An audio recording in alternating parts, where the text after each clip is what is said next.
Well, hello and good evening. Apologize for the late start. Doing some new things as we are coming to you live from, well, our new home. So we're breaking some new ground here on the other side of the ball, and welcome to the Reggie White 92nd edition of the other side of the ball, as it is final four week here in the A7FL, as we got the U and BIC at 1 p.m. 1 p.m. Pacific, 4 p.m. Eastern, of course. Here in Nevada, 8 o'clock p.m. Pacific time, a late night on the East Coast. But we got the Insomniacs and we have Sick With It as the roads lead to July 21st in Asbury Park, New Jersey, and see who will be exactly playing for the Natty. I'm Double A. I have Derek, and I got What's live, good? and I got live to 2-5. Uh-oh. What's going on, fellas? Well, I mean, here we are, Final Four. Of course, two matchups, and Mr. Bridges, to answer your question, Marcellus Bridges asked, "Where are we at?" We are actually at our new home.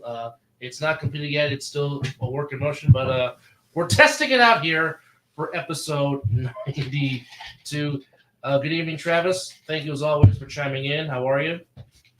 And Zelly already making predictions, as he says, Insomniacs by 14, and he's taking side bets. Are there any takers?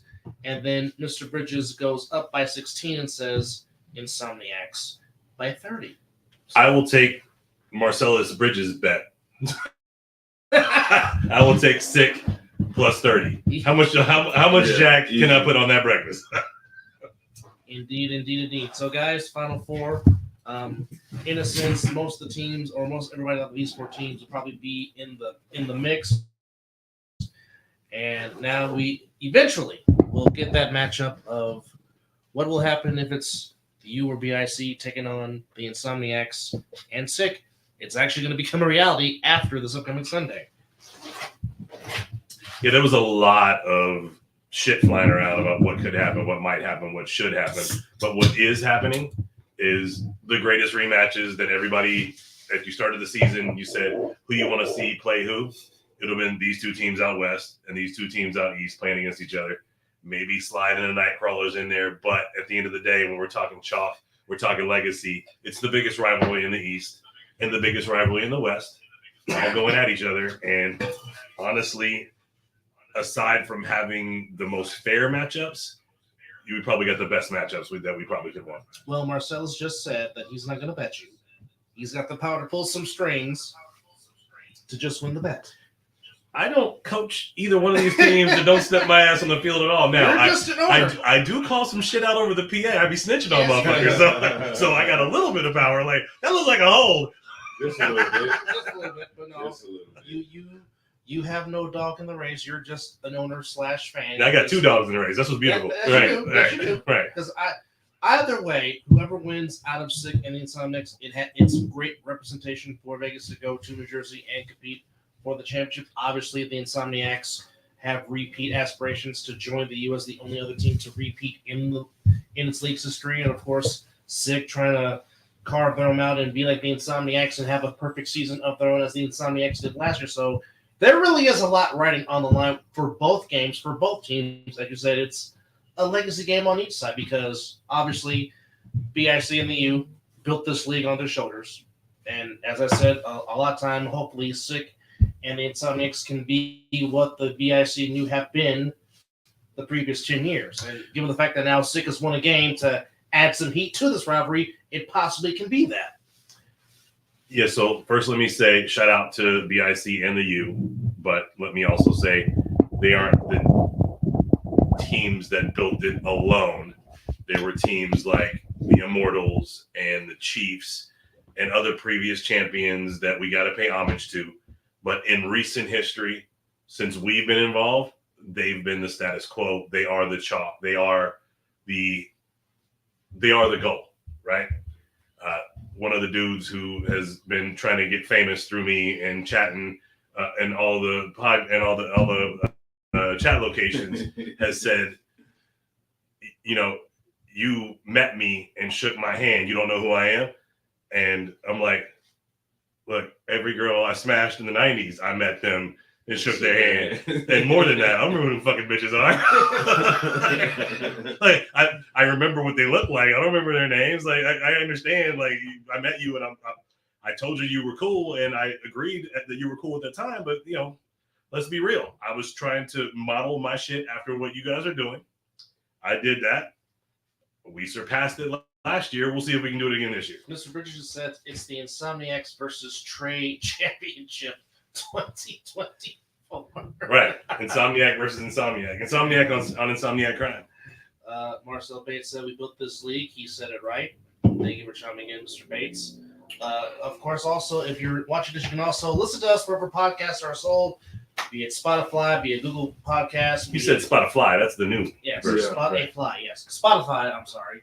Of course, Apple Podcasts and Google Play wherever podcasts are sold. You can also listen in your car on the way to work, on the way to vacation, or grabbing something to eat. Chime in to the other side of the ball wherever podcasts are sold, and we're also glad you're joining us on the Other Side of the Ball YouTube channel and the Other Side of the Ball Facebook page. Wait, I got Booby Miles from the U calling me right now. I'm gonna take this on speaker. Oh, really? Interesting. Okay. What's up, Booby? Yeah. Some try to play me on y'all little video chat. I see everything. Well, you're on right now, dog. I got your speaker up to our microphone. Yeah, I'm watching right now. You listening too? Yeah, I'm listening. Do you hear yourself? Yeah, I can hear myself. Let me turn this movie off. Yeah, mommy, I'm on TV. Trying to watch Axel Foley on the Fire Stick. Okay. So what's good, Booby? What you got? Man, I'm just saying. I like the podcast y'all got going on right now. I'm just listening, taking notes. Everybody picking against us. You're right, man. Look, what happened earlier this year, you guys lost by 14. It's probably the biggest loss that you have had to BIC since BIC and you started playing. So how do you expect us to not pick against you right now? You guys look down this year based on how you played some guys so far. What do you have? What's your response to that? Look, regular season is regular season. What happens in the playoffs is the playoffs. It's two different seasons. The word. I'll give you that. So the playoffs, y'all played the Heist really poorly. The Animals almost got y'all. Not the Animals. The Heist almost got y'all. So that was the playoffs. What happened there? The Heist almost got you. It was over. Was that? It was in the first quarter. It was a good game. After the first quarter, we played to our competition, and we'll take that. But as far as when we play, we start getting stronger. We don't have the toughest schedule more than out of everybody. We'll play every state. You will have played every state. That does not necessarily make it tough. How? Well, I think I think Ohio's trash. So the fact that you played Ohio doesn't help your case. Look, that's not our problem. If they trash, they're on our schedule. Yeah, I'm with you. Put a pin in that. Save that receipt for later in this conversation. So here's the ultimate question that I have. What is the status of Huff? How is he doing? And I guess if you could give a percentage, what percentage would he be coming into this game on Sunday? Say that question. The question was, how's Huff doing, and what percentage do you think he will be at coming into this game on Sunday? He'll be at 60 to 70. He'll be at 60%, like everybody else on our team. What? Everybody. And Booby will tell you, as good as Huff is, they don't need him to win. They've been doing it all year without him. They did it last year without him. They're built with backups. They got depth. But y'all are better with Huff, and you got a better chance against BIC with Huff, right? Yo, you know who the BIC killer? If you've been watching for the last 10 years? No, man, I ain't even 10 years old yet. What you talking about? The BIC killer is Moon. For real? I know. He has been. Well, the BIC killer is when you guys tuck the ball and run and wear them out and wear down their O-line so they can't play both sides of the ball. That's what I've seen. I'm saying our styles makes fights. For sure. I say it just like that. Let me put some.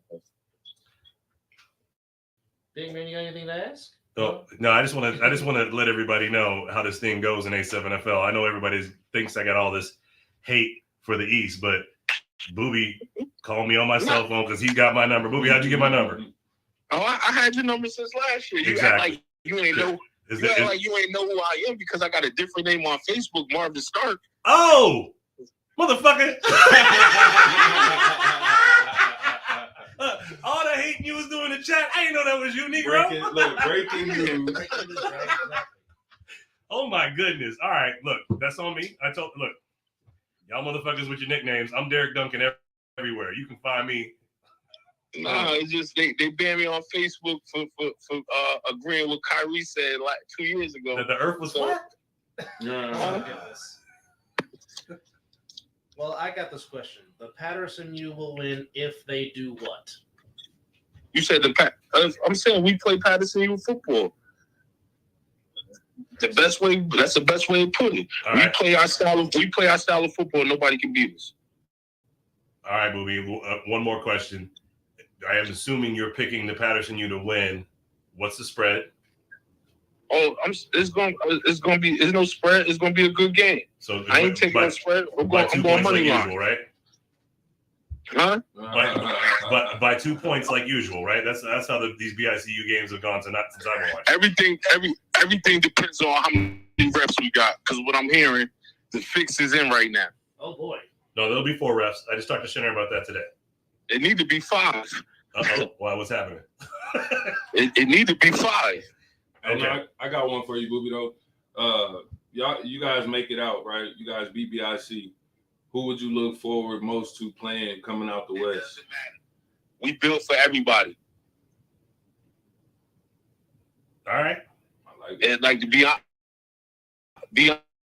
honest, we built for everybody. If everybody from Florida would have came, I'm not saying we'd have beat them by 44-14. I would never do 2-point conversions, but we still would have got the win, to be honest. I hear you. I disagree with you, but that's okay. Look, I got a lot of love for the Florida guys. We stacked up against them. Now I'm gonna ask you a question. Why do you disagree with me? Because you guys don't have enough speed to run the track meet that Florida is going to would have brought to you. Now I'm gonna ask you this question. We don't have enough speed, just like I told you. Styles make fight. Yep. We have enough speed We had enough speed to match up with them. No. Like, I don't think so. So Styles makes fight. They don't have enough power. You can't put like this. I'm gonna be real with you. No team is not going to come there with 14 to 18 people and think they're gonna line up with us in 85 to 90 degree weather. It's just like a boxing match. You want speed. You're gonna keep leaning on the fighter the whole first quarter, second quarter till you get tired. Third and fourth quarter, they're not going to want to get hit like that. They're not going to want no 300-pounder lining up on them, being on them, blocking them like that. Styles makes fights. A person going to get tired. You can't take it to Hey, so let's save that receipt for this next question, because that's a very good question. But how are a bunch of 280-pound dudes going to chase a bunch of 190-pound dudes that run 4.2s for 60 minutes and in 95-degree temperature, which they live in every day, not just 2 weeks during the summer? But I say it like this: is football, is adjustments, is people that really play football is going to make adjustments. Speed is not like, for me, speed plays a big part, but it's a way that you can contain speed. You got to watch how they play. What they did, throw the ball deep every play. That's their game. So, they're home run hitters every time. You watch the championship game against the Insomniacs, right? To be honest, they should have beat the Insomniacs. They didn't know how to. They didn't know how to finish. If you up 2 touchdowns, why you going to keep throwing the ball? I'm gonna run the ball. You're right. That is the knock against the Nightcrawlers. They do not know how to finish. And 1 out of 3 games they have finished against the Watchmen, against the Insomniacs they couldn't finish, against who was it? The Rare Breed the year before they couldn't finish, right? So that's the knock against them. And Derek Palmer, to answer your question, who's talking? That is Booby Miles of the U. So I say it like this: if they think that you're gonna be running, it's just like you playing Madden. You're not gonna be able to throw the ball majority of the game. You have to run the ball sometime in the game. They like the quarterback sneak jump, but I feel like the last couple of weeks we don't play against a couple of fast quarterbacks. We don't learn how to break down on the outside, keep everything contained. If you look at the last 5 or 6 games, we only given up 17 points the last 5 or 6 games. Okay, but you gave up 14 to 8 players and a coach. That's not our problem. That's look, hey, we talk about woulda, coulda, shoulda. Let's get back to what's happening right now. I'm gonna say this: if you know you got a football game and you chose to go play in a semi-pro game, and you chose to go play a free semi-pro game over a $25,000 game, you chose your destiny. I'm not sure what that has to do with this conversation. Those guys didn't make it. It has something to do. That's the reason why they missed the game. No, their flights got delayed and canceled, man. I was talking to those dudes all the way throughout. They had flights out at like 5, 6 o'clock at night the night before. Flights got delayed. And finally at 7 o'clock that morning, their flight got canceled. And the next flight that was on there that we're supposed to get on wouldn't have been till 1 o'clock. We spoke to 2 of their players and spoke to some of their players, and they said that they missed the flight that morning. They made phone calls and said they missed that flight. Whoever told you that's flat out lying, man. I got their itinerary. They sent me screenshots. It can't be a lie if it came out the horse's mouth. But we can't. There's no need to talk about that. Apparently, they horses sit lie. Down watching us on TV next week. but Booby, look. Now that I know who you are, we can have some real conversations, dog. I feel bad that I was giving you on Facebook. So let me first apologize and say that. Look, I do know who you are, and thank you for the respect you showed me that day back then.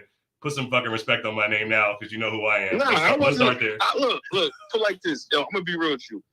I'm older. It ain't like I like to have fun on the message board. This is like the second message board, because the first one we got shut down when the league first got started. They had to put it on Facebook. So it was just like, the thing is, we want the competition. We want to play against the West. We want the cross rival matchups. We want the big games. So it's just like, if you the head person over there, I got to talk shit to the head person, so the other people be like, yeah, all right, this is what we want. Let's talk to the head dog and see if we can set this up, find a way so we can make it happen. So that's the problem. So they got Ryan DePaul is primarily the head person, but everybody over there feels like they're the heads too. Nah, I was talking about you. No, the question was, who's their head person? Who's the head person for the East? Oh, we don't have no head person. We don't nobody pay for our shit. No, the entire league pays for your shit. Let's be real, y'all don't understand what happens behind the scenes. Pay for what? I'm saying I haven't got no stipend for no hotel, no gas money, no nothing. Yeah, how much do you pay to put that broadcast on every week? Do they pay you to go to work? Well, do they pay you to drive to work? Oh, you said do that? Oh shit! I drive an ice cream truck. Hell yeah, I get paid to drive an ice cream truck. That's what's up. Hey, I heard that. Hey, you got stripper money. I get paid to put that wig on, to dress up like Big World, like I'm from the West Coast. Oh yeah, everything I do is the business. We got to kick it down. You want some shit? Hey, wait, but we're gonna do a couple more questions, let you go, so we can get back to this pod. First of all, again, thank you for calling in. I had no idea you were calling, so I appreciate that. And then, let's talk about this game coming up. Your arch rival, not arch enemy, but arch rival, because I know half of the dudes over there y'all cool with or played with before. Yeah, we've been in the league so long. We have a lot of nemesis. We did a team called the Death of the Dynasties, because we don't put a lot of dynasties out.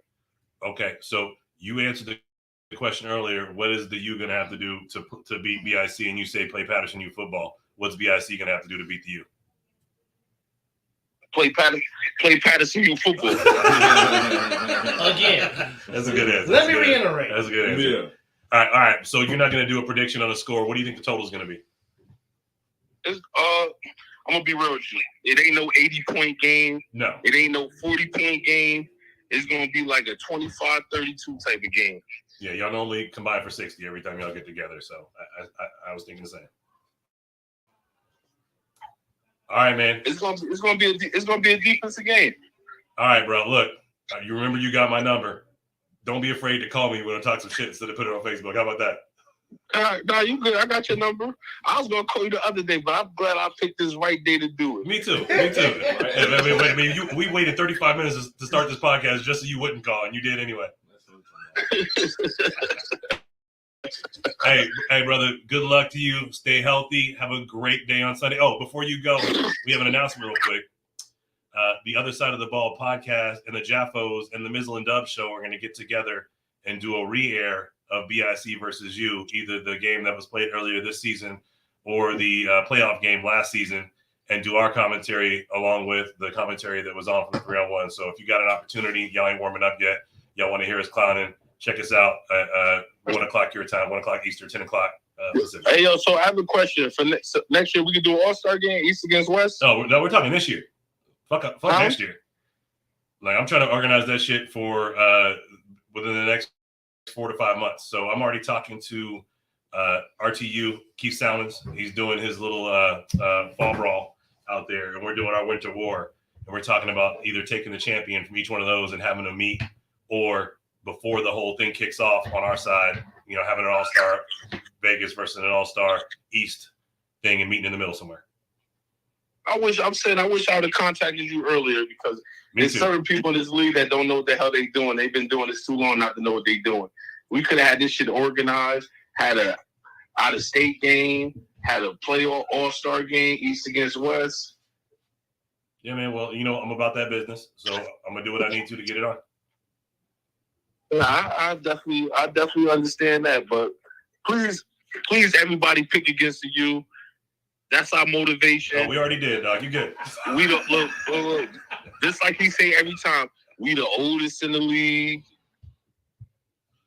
We the slowest in the league. Y'all sponsored by Geritol, I heard. Huh? I said I heard y'all sponsored by Geritol. Shit, we sponsored by Bengay, Icy Hot, Tiger Bar, fucking Hennessy Ice Pops. Yeah, now he's talking. He's a Thunderbird, y'all so know. Like 2020. Shit, dude. Hey, shit, after the game, motherfuckers need a whole bunch of different shit. Trust and believe. Yes, sir. Hey, parting words, parting shots. What do you want to say before you bounce? Respect to you. That's all I got to say. All right, baby boy. Hold up, look. Have you seen me at quarterback though? That's what I need to say. It's been a minute, but yes. No, you ain't see you must ain't watched the whole game. I was throwing dots like I was motherfucker. I can't say Jamarcus Russell because he stole money. So I got to find another name. Hey, well, look, when he was at LSU, he was throwing some dots though. Yeah, I was throwing like Jamarcus Russell from LSU, not the nigga that stole money. All right, big dog. Hey, well, thanks for tapping in, man. Hit me back another time, all right? Be good. All right. I got you. Thank you. All right, later. All right, so that was Booby Miles of the Patterson U coming in and basically saying his piece for BIC and the U. Now, there are some comments that we have missed out. So Look, but before you do that, let me just say that was fucking fun. Booby, I appreciate you calling in, dog. I was not expecting that at all. That was refreshing. I want to ask the viewers and everybody at home, how did it sound over the speakerphone? That was impromptu. I just decided to do the shit. So can you please tap into the chat? Let me know how that sounded. all right, well, first off, Marcella says that you're hating. Denzel has said, run at Trey. Simple. Trey's gonna catch so much heat. Big Kenny Mac, what's good? He comes in and says, yo, and then Denzel again says. You don't need to read every comment. No, I'm just. Let's get the relevant shit in. He says the U will run and they run at Trey. And then Catalyst Wrestling says there's 3 dudes on the BIC that he's not looking forward to lining up against. Big Kenny Mac says that the U are lucky they didn't play Florida. He says the U sucks.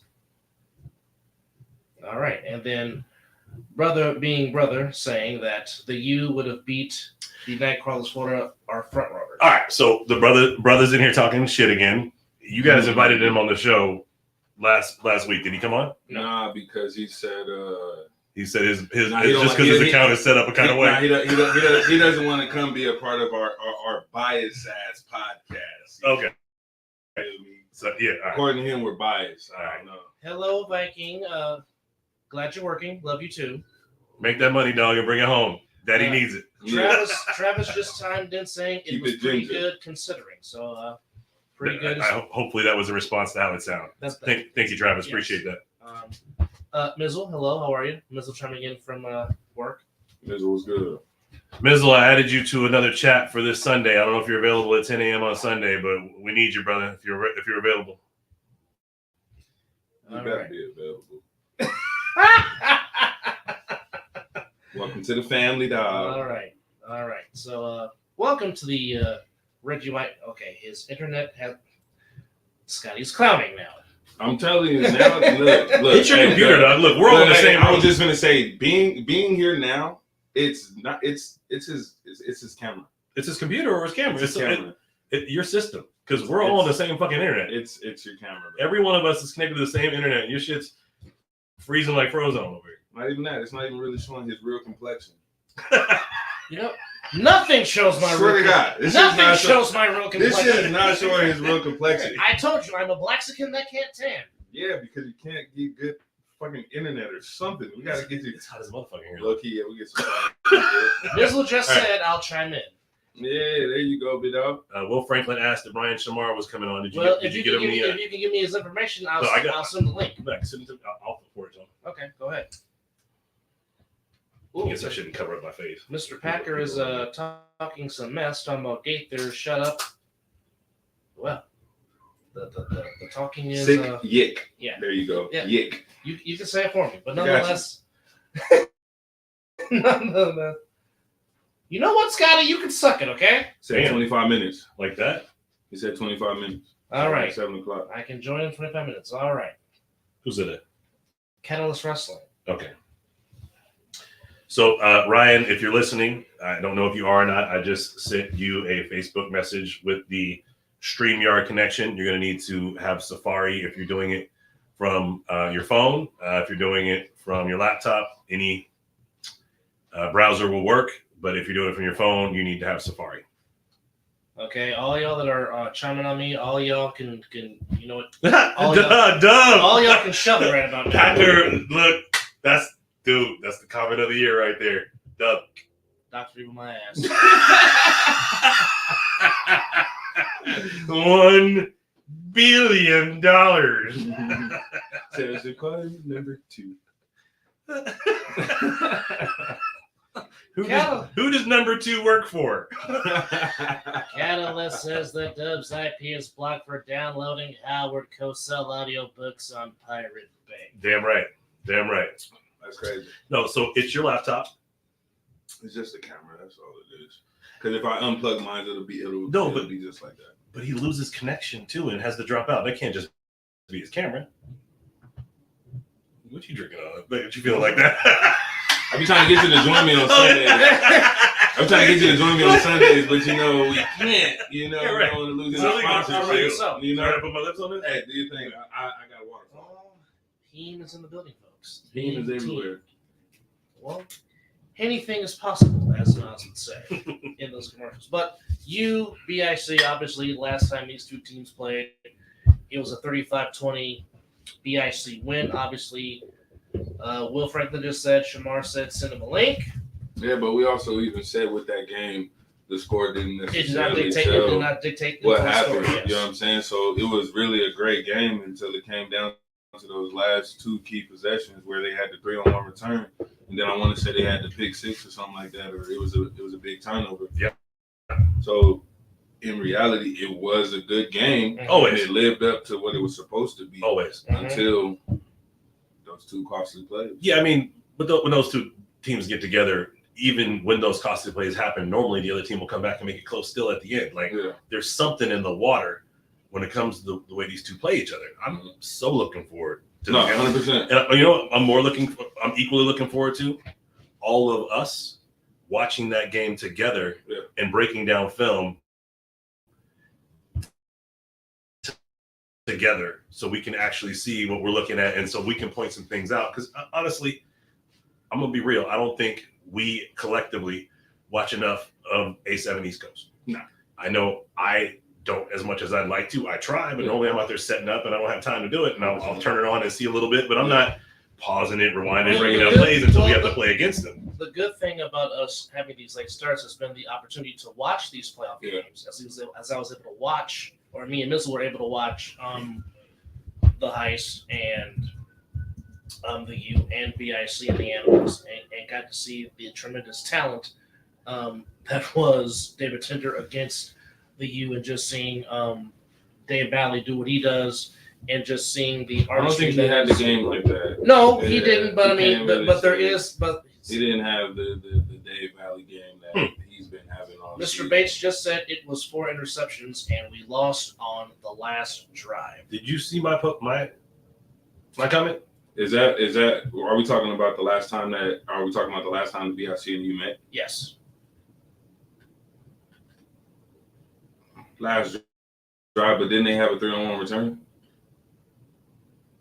I could have sworn they had a 3-on-1 return. Gosh, I don't remember now. I'm pretty sure. The score final score was 35-20, right? Correct. Yeah. Correct. I'm pretty sure. Like, Well, I mean, just okay. Let's just go through this. Okay, like we go back to 2020. Doug, Yes. you know you don't need your headphones, right? yeah. I'm so used to wearing headphones. It's a habit, damn it. Leave me alone. I mean, if we had Chris in with the soundboard, it would make sense because then we'd be hearing his bullshit. So Marcel just said, yeah, we almost had a fumble. No, we almost had a fumble on the 3-on-1 return, and that's where Marcel basically just Okay. said. All right. I know it has something to do with the 3-on-1. But I mean, you go back to the history. So the Final Four in 2020, final score was U60, BIC 46. 2021, U21, BIC 14. The 21 championship, Patterson U wins 47-41. 2022, BIC beats the U 50-48. 2022, BIC beats them 31-19. Championship 2022, BIC beats the U 32-30. Then last season, 26-20 by the U, the last second win. Last year's playoff game, 28-26, literally down to the final 6. So again, when these two That get was that play together, that happened at like the 2-yard line. the 2-yard line, Where yes. they reviewed it for And 20 they should've- fucking minutes. Yeah. They literally, And still called like, it. I don't know how much film additional you thought you was going to see. Yeah. Or you need to watch that shit for 20 fucking minutes. I mean, it was fun. Listen to all the commentary, hearing the 3-on-1 guys get loose. That was fun, but I was frustrated as hell. I was trying to get somewhere. But how will this reincarnation of the UBIC, how would it play out? Obviously, you heard Booby said that it's going to be within a touchdown, as it normally is with these two guys. Do you think it comes down to last possession wins the game on either side? I feel like it comes down to who all has their key pieces. I understand that they don't necessarily need Huff, but it would be exciting to have him out there. It would take, you know what I'm saying, let's just say somebody else who, you know, would be in that particular space, you know what I'm saying, of having to fill in where he's normally at. Those are kind of some big shoes to fill. Now, of course, they got people that can do it, but does that take them away from where they could be needed elsewhere? That is a very bright light. The sun. It's a grow light. Well, Trying to get new sponsors. it's just going to add to my bright essence. How's that help with the lighting? I look like I'm in somebody's closet, It made it worse? but it works. Yeah, 2-5 looks like he's in a horror movie about to come out. I die first. In the 80s and early 90s, yes, but Made it worse? Yep. Marcel Bates said, go watch Kareem Moon in the last 10 years. He says the first 2 clips. Then Travis just chimed in and said that Carlos Crosland had a good game against the VIC last year in the playoffs. And Marcel Bates says, and go watch Moon in the first 2 championship games. So, I mean, obviously these 2 will play for championships. Obviously this is not for the big championship, but one of these 2 will represent the East in the chip on July the 21st that you can catch live on asmfl.tv. Hey, Doug, so Yes. I see in the chat a lot of people are dropping different names, right? Are these names that have filled in place of Huff when he wasn't there? Yeah, Crosland and Moon. Crosland and Moon both can play quarterback for the U. And Okay, Moon, just checking. and Moon has played quarterback once Huff got hurt. So, I mean, there's obviously capable guys that the U can put in if Huff's not there. Obviously, as Derek said, Huff always gives you a chance to win. Yeah. But Yeah, so all last season, the U didn't have Huff. correct. He was on the Silk City Animals. Correct. And last year, Yeah. you did pretty good Yes. against BIC, but Yes. the BIC had a down year. Yeah. Well, This is not a down year for BIC. no. It is a down year for the U from what I've seen. I mean, I know Booby had his comments that they played up to the level of their competition when it was the playoffs, but just before that he said, you know, when the playoffs come, it's different. It's different. So I think when the playoffs come for anybody, it's different. It's a different. Yeah. and the heist The highest from left our it left some place on the field. from our position in Vegas, we look at the Ohio division and go, y'all, none of your teams would be a top tier team in Vegas. You are a step below the force. Your best is a step below the force. Yeah, is what we see. 100%. What's up, Coach Mark? Good luck on Sunday as Coach Gray's in the lab preparing for the Insomniacs on Sunday. So, do you guys have a prediction for U and BIC? Who comes out of the East? I do. Okay. Oh shit! I got BIC You got BIC, okay. because they have Trey. You need a Vegas player to win a championship in this league. So the Trey Robinson factor comes into play. See what you did there. All right. Just don't put his ass on D-line. Dude, Well, you saw what Zelly said. Yeah. Just run a trick. Just run a trick. All right, so I was playing about the whole you need a Vegas player to win a championship in this league. So let me retract that. That was You're going to get hella phone calls. that Messenger going crazy right now. Yeah, that was the comedy part of the show. But let me say, I still think BIC wins handily, and it won't be close. I say BIC by 10. I think fully staffed, knowing that Huff is at 60%, even with Carlos Crosland and Kareem Moon back there as options. I think the BIC have figured out how to play against what the U brings to the table, and the best chance that U has at winning is their power run game. But I think BIC has staffed up enough to deal with that power run game. All right, brother. Chiming in talking about Sick Wid It's corners are liability. The Insomniacs will win if they air it out. To who? Brother, give me 3 top receivers coming from Insomniacs. That ain't Munchie.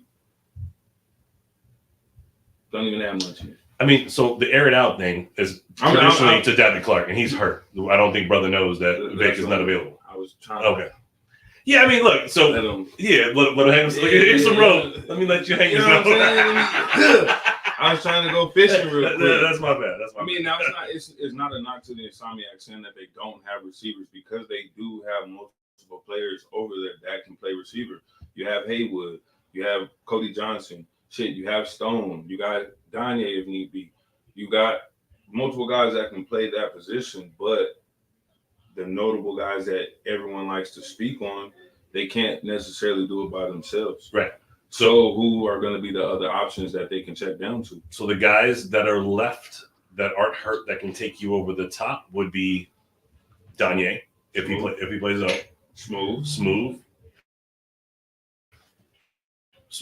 most of his routes have been underneath where he's had success, but he can take you over the top. Yeah. But he always seems to He's make very hard to tackle. But he always seems to make that one big catch when you need it. Absolutely. Yeah. So okay, let's go ahead and break it all the way down, right? With 6 top corner is Cool Case, right? Mm-hmm. Justin Shepard. That's their top corner. So they're gonna lock him up on whoever their speed guy is to muscle him at the line and just try to stay with him step for step because he's got speed for the back end pursuit. You said Shepard? Yeah. Shepard has a thing for Munchie, so he's just gonna go with Munchie.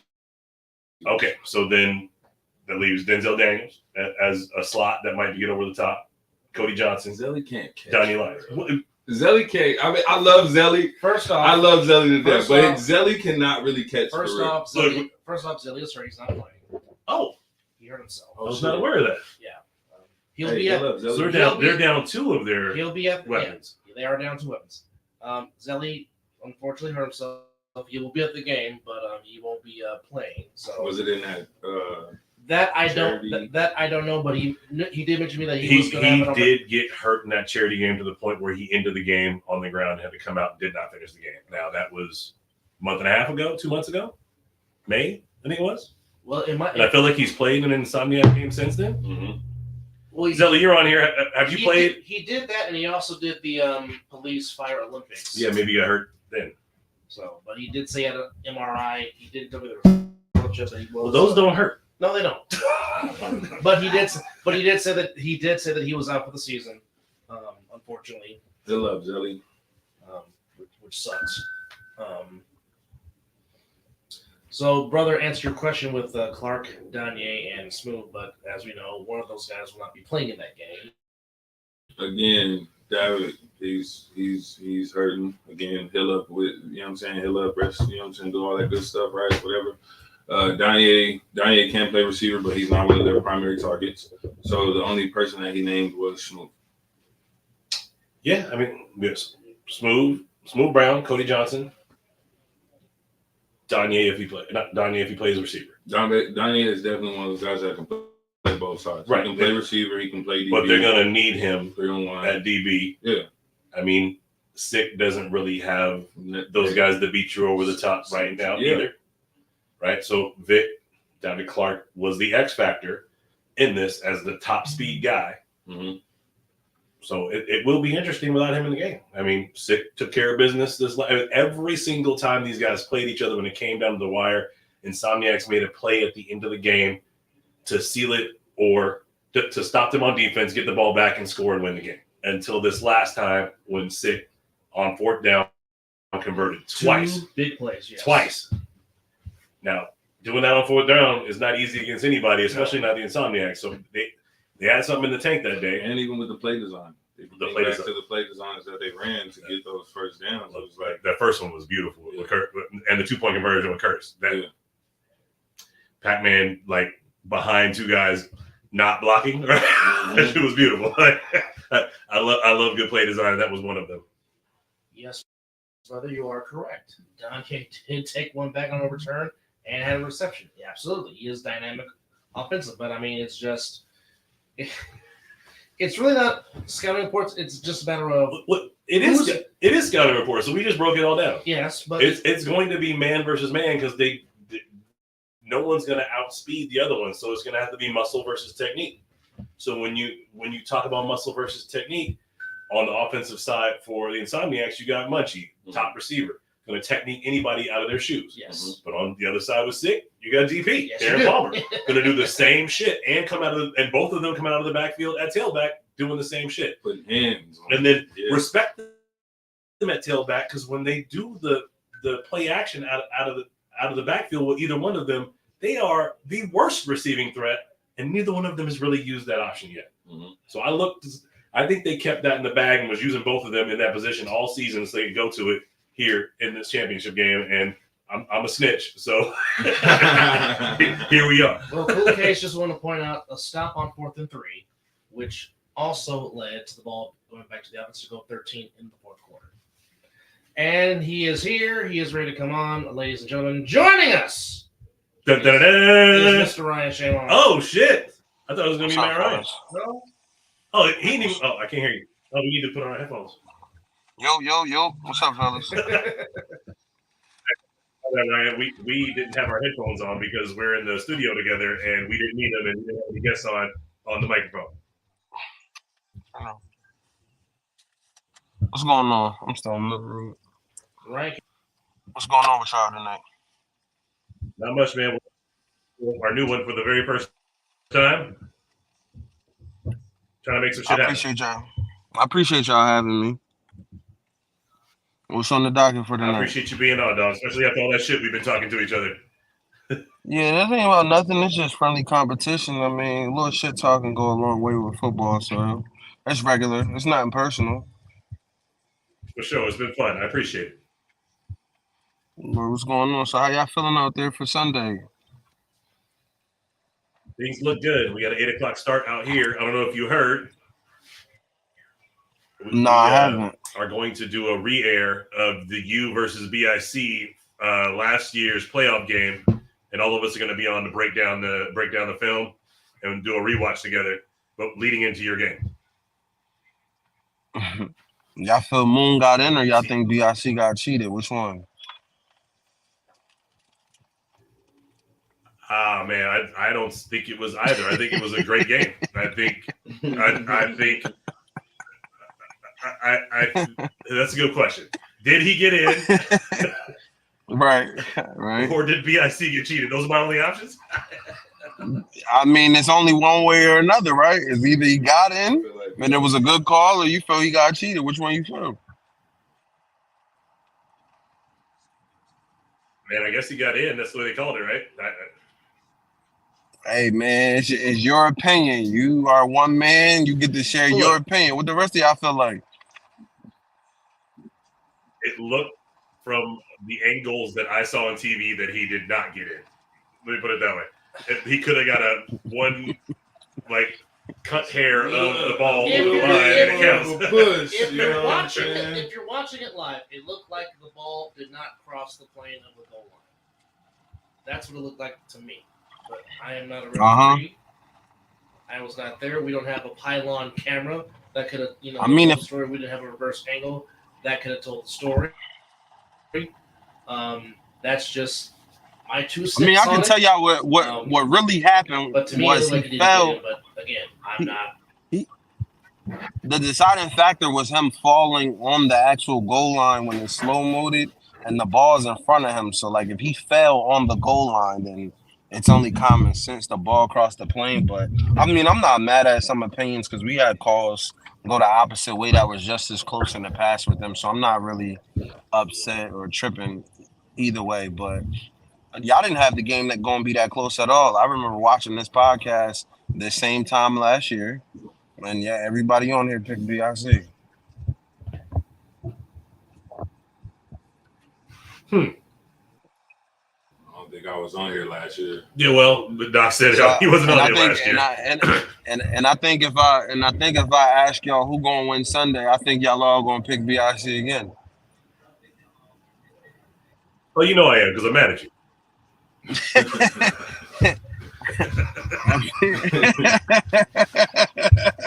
That's a good answer. You're gonna be more mad at me in 2 weeks. So, no, I would love for you guys to win that game. I mean, to be honest, I think Vegas matches up better against the U than they do against BIC. So, you get no complaints out of me. Yeah, BIC plays a lot more like the Nightcrawlers. Which is not a good matchup for Vegas. I'll be honest. Yeah. I mean, to be honest, it'd be fun to just play Vegas. I mean, we never played Vegas. We didn't get a chance to play Vegas. They gave you guys BIC the last 2 times West Coast teams came out here. We just always get the Florida matchup for some reason, but we never got the West Coast matchup. Even when LA was in here, we never got the Aces or any of that. So the Aces played BIC too? The Aces played BIC 2021. They had it where, like, at the time, the A team out of Florida was the #1 team, and they came up here and we played the A team, and then BIC played the Aces. And I think BIC won by like 40. So was that the 70-7 game and the 80-0 game? No. BIC beat Snow Tribe 80-0. They only beat the Aces by like 40, but we definitely won like 77-7 or something like that. Against the and the only return was Rashad Davis returning the football with his ass out. Yeah, pretty much. Did they cut that off the film? Because I watched that game like a couple months ago, and I didn't see that play at all. So they must have cut that off. I've not seen it either, but the talk is legendary. Yeah, nah, for sure. He didn't have any undergarments on, and one of my players went to go make a tackle. And the nigga his whole ass was out, and one of my players walked off the field. He said, "I'm not tackling that man running with his thing out." So it was over. But I'm here to address any rumors. I'm here to address any rumors. Patterson, you slander, all football related East Coast, Northeast questions. I want to get on here. Does it have to be just football related? Nah, it could be whatever you want to talk about. I don't care. All right. Rumor number 1. Right. The U will not get on an airplane to play a football game. That's not true. If 35 tickets are paid for, I'm there. Wherever. Okay. So the issue was in that particular. I'm just gonna decipher the issue for that was they weren't paying for y'all to travel, so you wasn't traveling. Exactly. That's 100% what was the situation. You're not going to give me crumbs and tell me I can respect figure it out, especially after the sacrifices we've made, and it wasn't just a 1 year 2024 kind of thing. If it was an isolated situation, I understand for the betterment of the league, but before there was a Vegas branch of this league, and rightfully so, we feel like we've taken the L in too many situations that cost us championships for them to come and just say, oh yeah, you guys can take the crumbs and go and figure it out to go to Florida. I was like, absolutely not, because we've been here before. Like we had a Final Four game and the location was changed on us 6 days before the game. Like we thought we were going to play the Gators in Asbury 2018, and they told us on Monday, oh no, that game's going to be in Baltimore. Y'all need to figure it out. Half of my team was on I-95 for the first half of the game, and we lost. Literally half of my team. Like I had offensive guys that never played defense all year trying to play defense just to keep it close until the rest of my team got there because the arrangements weren't done like they were supposed to be properly done, and we missed out on at that championship. We felt like we got robbed out of a three-peat twice. Like, I mean, I'm not taking no slouch. Now, if they said, hey, we got 35 tickets paid, go to Vegas, go to Tampa, go to Ohio, go to wherever, I'm going. But other than that, I'm never going to be left in that position ever again because I knows what that feels like, and I know what it feels like to have a championship team. And literally, we're there with 13 people, 14 people, all because they did some bullshit last minute changes. So respectfully, is no disrespect to y'all, but when it comes to A7 and the business of how they like to change things for the betterment of the league, I'm not taking the shit into the stick no more. And I'm pretty sure you're at that point already right now. Yeah, for real. Look, I've agreed for what I agreed to, and I'm paying for what I agreed to pay for, and I'm not doing any more, any less. Ryan, we do have a question for one of our listeners. The question is asked that, do you think the U would beat the Nightcrawlers if they had their full team? I mean, yeah, what kind of dumbass question?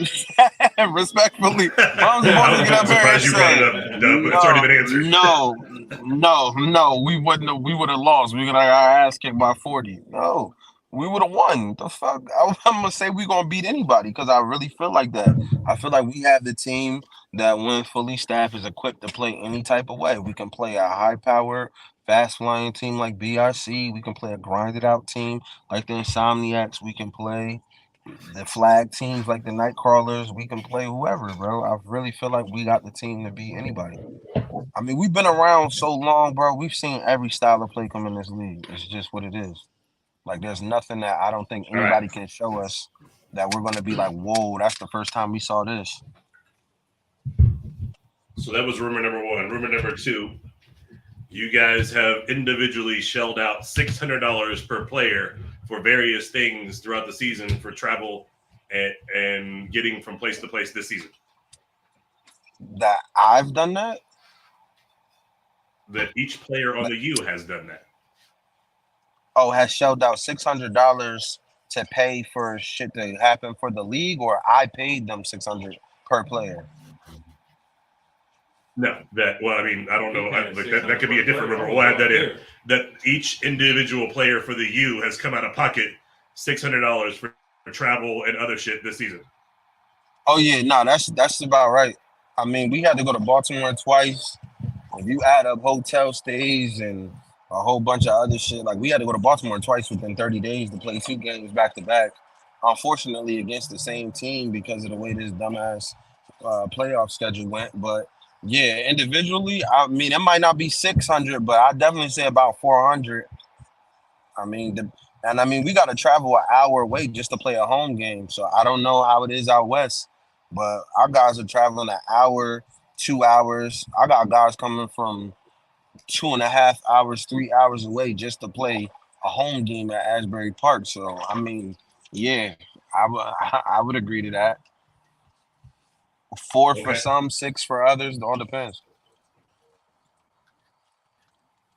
So how far is the Baltimore field, or the guys have to travel to play where you guys got to stay in hotels?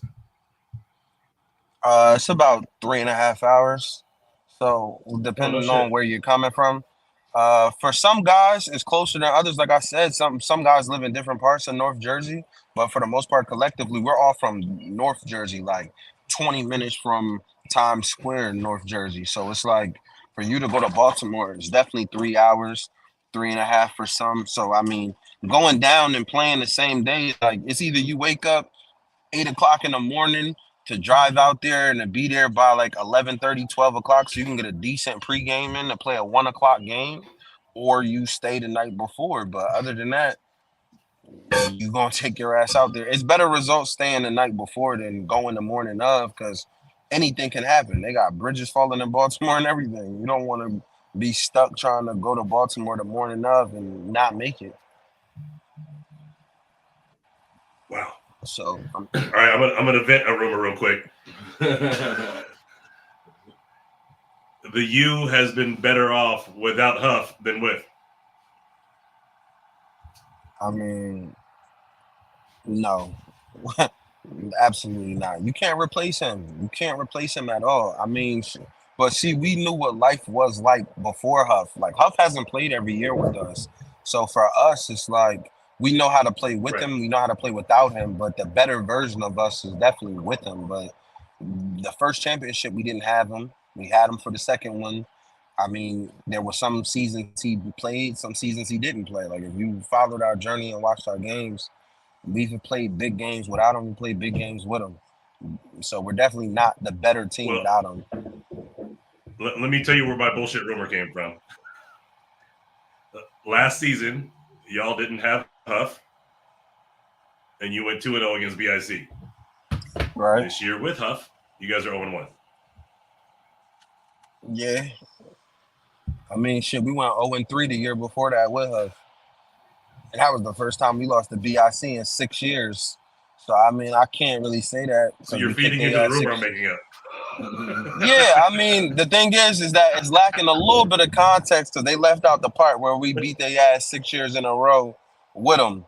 So it's like, you know what I'm saying? Yeah, I know. Look, like I said, I just made this shit up. It's fun for conversation. Yo, the thing is like when we play BIC, it really ain't even about personnel. Like personnel don't win them games. It really just comes down to football, like execution and turnovers, 50-50 plays, special teams, like shit like that. Like it ain't even about who's the better team. Like they're gonna find the best players they can find. We're gonna get the best players we can find. And I don't think you've ever looked at a UBIC game and said, damn, this team is way better and more skilled than the other team. At least that's not the view in a Jersey community. Like maybe outside of this, because everybody sees Ashanti, they see Sterry, they see Kason Campbell, and they go, whoa, these guys are really talented. But like in the world out here in Jersey where we all know each other, it's always been damn near even. Like you can take certain personnel groups and say they're better than others, but it's just all about who execute, bro. It ain't even about shit else. No, it's definitely even. And look, shout out to my guy Huff. I don't want anybody to say anything like I don't think Huff is the fucking quarterback god of this league, because that's my dude. Yeah, I'm he's just definitely saying, the very last 2 innovative. years, it's weird that that's the way it's gone down. Is it something within your guys' play calling or the way BIC might have him figured out potentially that has? It's a different style of play. It's a different style of play, and the thing is like with Huff, it's like you kinda can know like okay, he likes to pass the ball, so it's like we're in for a shootout kind of game. But with Moon, it's like you don't know what kind of style of play Moon's going to play. Like I think Moon is the most unpredictable player ever in this league. Like, and I mean, a lot of new people don't really know who the legend of Moon is because y'all are getting the older version of him. But like, I think he the greatest player to ever play this shit because he plays every position. He can like he's just the most unpredictable person, and you really don't know which player you're gonna get every single Sunday. But with Huff, you know you're gonna get a high tempo, high scoring, and he's gonna have your defense on their heels the whole game. Whereas with Moon, it's like you don't know if he's gonna run the ball.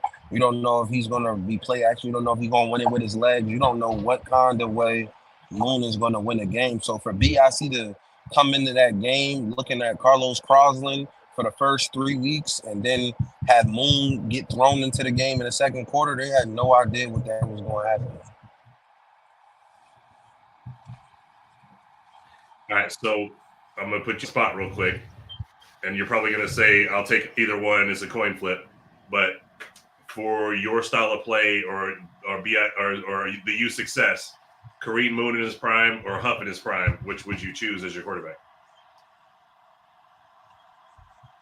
It's Huff, and it's Huff because if Moon's in his prime while Huff is playing quarterback, Moon is so much dynamic at so many Right. other positions. Okay. It's a great answer. It's a great answer. That's definitely it. I will say this. Yeah, I'll let that live. I won't challenge it. I'll let that live. Just to have controversy on your show, so there's not any like, oh, that's a safe answer. I think Moon has only lost to BIC twice in 10 years as a starting quarterback. That's what's up. Okay. All right. So, what about? I'd prefer to do this as well. What rumors do you have about Vegas that we can address and dispel? I heard Vegas players and coaches get paid. I heard the championship game was. Let's stop there. So the situation in Vegas for coaches will start. Every coach is positioned as an owner for the teams in Las Vegas. And they have a choice. They either get a percentage of ownership or they get paid $1,000 to coach the season. It's not a bad deal. It's not a bad deal. I wish we had that deal. I wish we had that. Look, I was trying to build something, man. You guys actually own your team. It's different, right? Yeah, for sure. All right, in the way of players, I only am aware of one team that is paying players. I don't know what the situation is, but I understand the Force gives their players a small stipend for each game. So the Insomniac players don't get paid. Player. That's my second question. The Insomniac players don't get paid. Insomniacs get paid. I don't believe Sick gets paid. Wow. Shit, I wish. Well, so we got Knox on the squad here on the 3-on-1 here, and he played for Sick the last 2 seasons, and he verified they don't get paid. I got another rumor. You'll like this one. I heard you threw a tournament the day before the championship game, so the Nightcrawlers would get tired for the chip game last year. They won. They won that tournament. Right. They walked away with $10,000. So I threw a tournament in hopes all of the A7 guys around the country would come play that weren't playing in the championship. And I was very surprised to see Insomniacs players and Nightcrawlers players playing in the tournament. I never got that invite. I don't know if you got my address, but my invite wasn't there. Look, man, I posted it, shared it all over the place, told everybody I could. We weren't connected like that before. That's on me. So next time we have a big event out in Vegas, I'll make sure I get to you directly because now we're connected like that. I did hear, ironically, Huff got an invite to come to Vegas. I didn't get mine, though. So I will talk to you about that as well. I was told by some people that remain nameless that Huff might be interested in coming to Las Vegas. So I reached out to him and checked in with him and asked him what his situation was. He says, "What do you guys got going on?" I told him what was that. He said, "Cool, I appreciate you reaching out. Let's keep it cool," and we left it there. Scandalous Derek Duncan, man. Scandalous Derek Duncan. Yeah, I'm scandalous as fuck, man. All I do is shoot the truth every time we get the opportunity. Scandalous Derek Duncan tried to steal my quarterback from me. Okay. I heard he was trying to move. Look, I was like, we got housing, we got jobs, dog. What you looking for? Right. Nah, Huff is always thinking ahead, man. That's one thing about him. As a quarterback, he does that on and off the field. His mind is always forward, for sure. Nah, And then, definitely. look, my mantra around the Vegas division is we are growing grown men. We're teaching guys who fucked up their first chance how to do right with their second chance, and that's what this league is about in Las Vegas.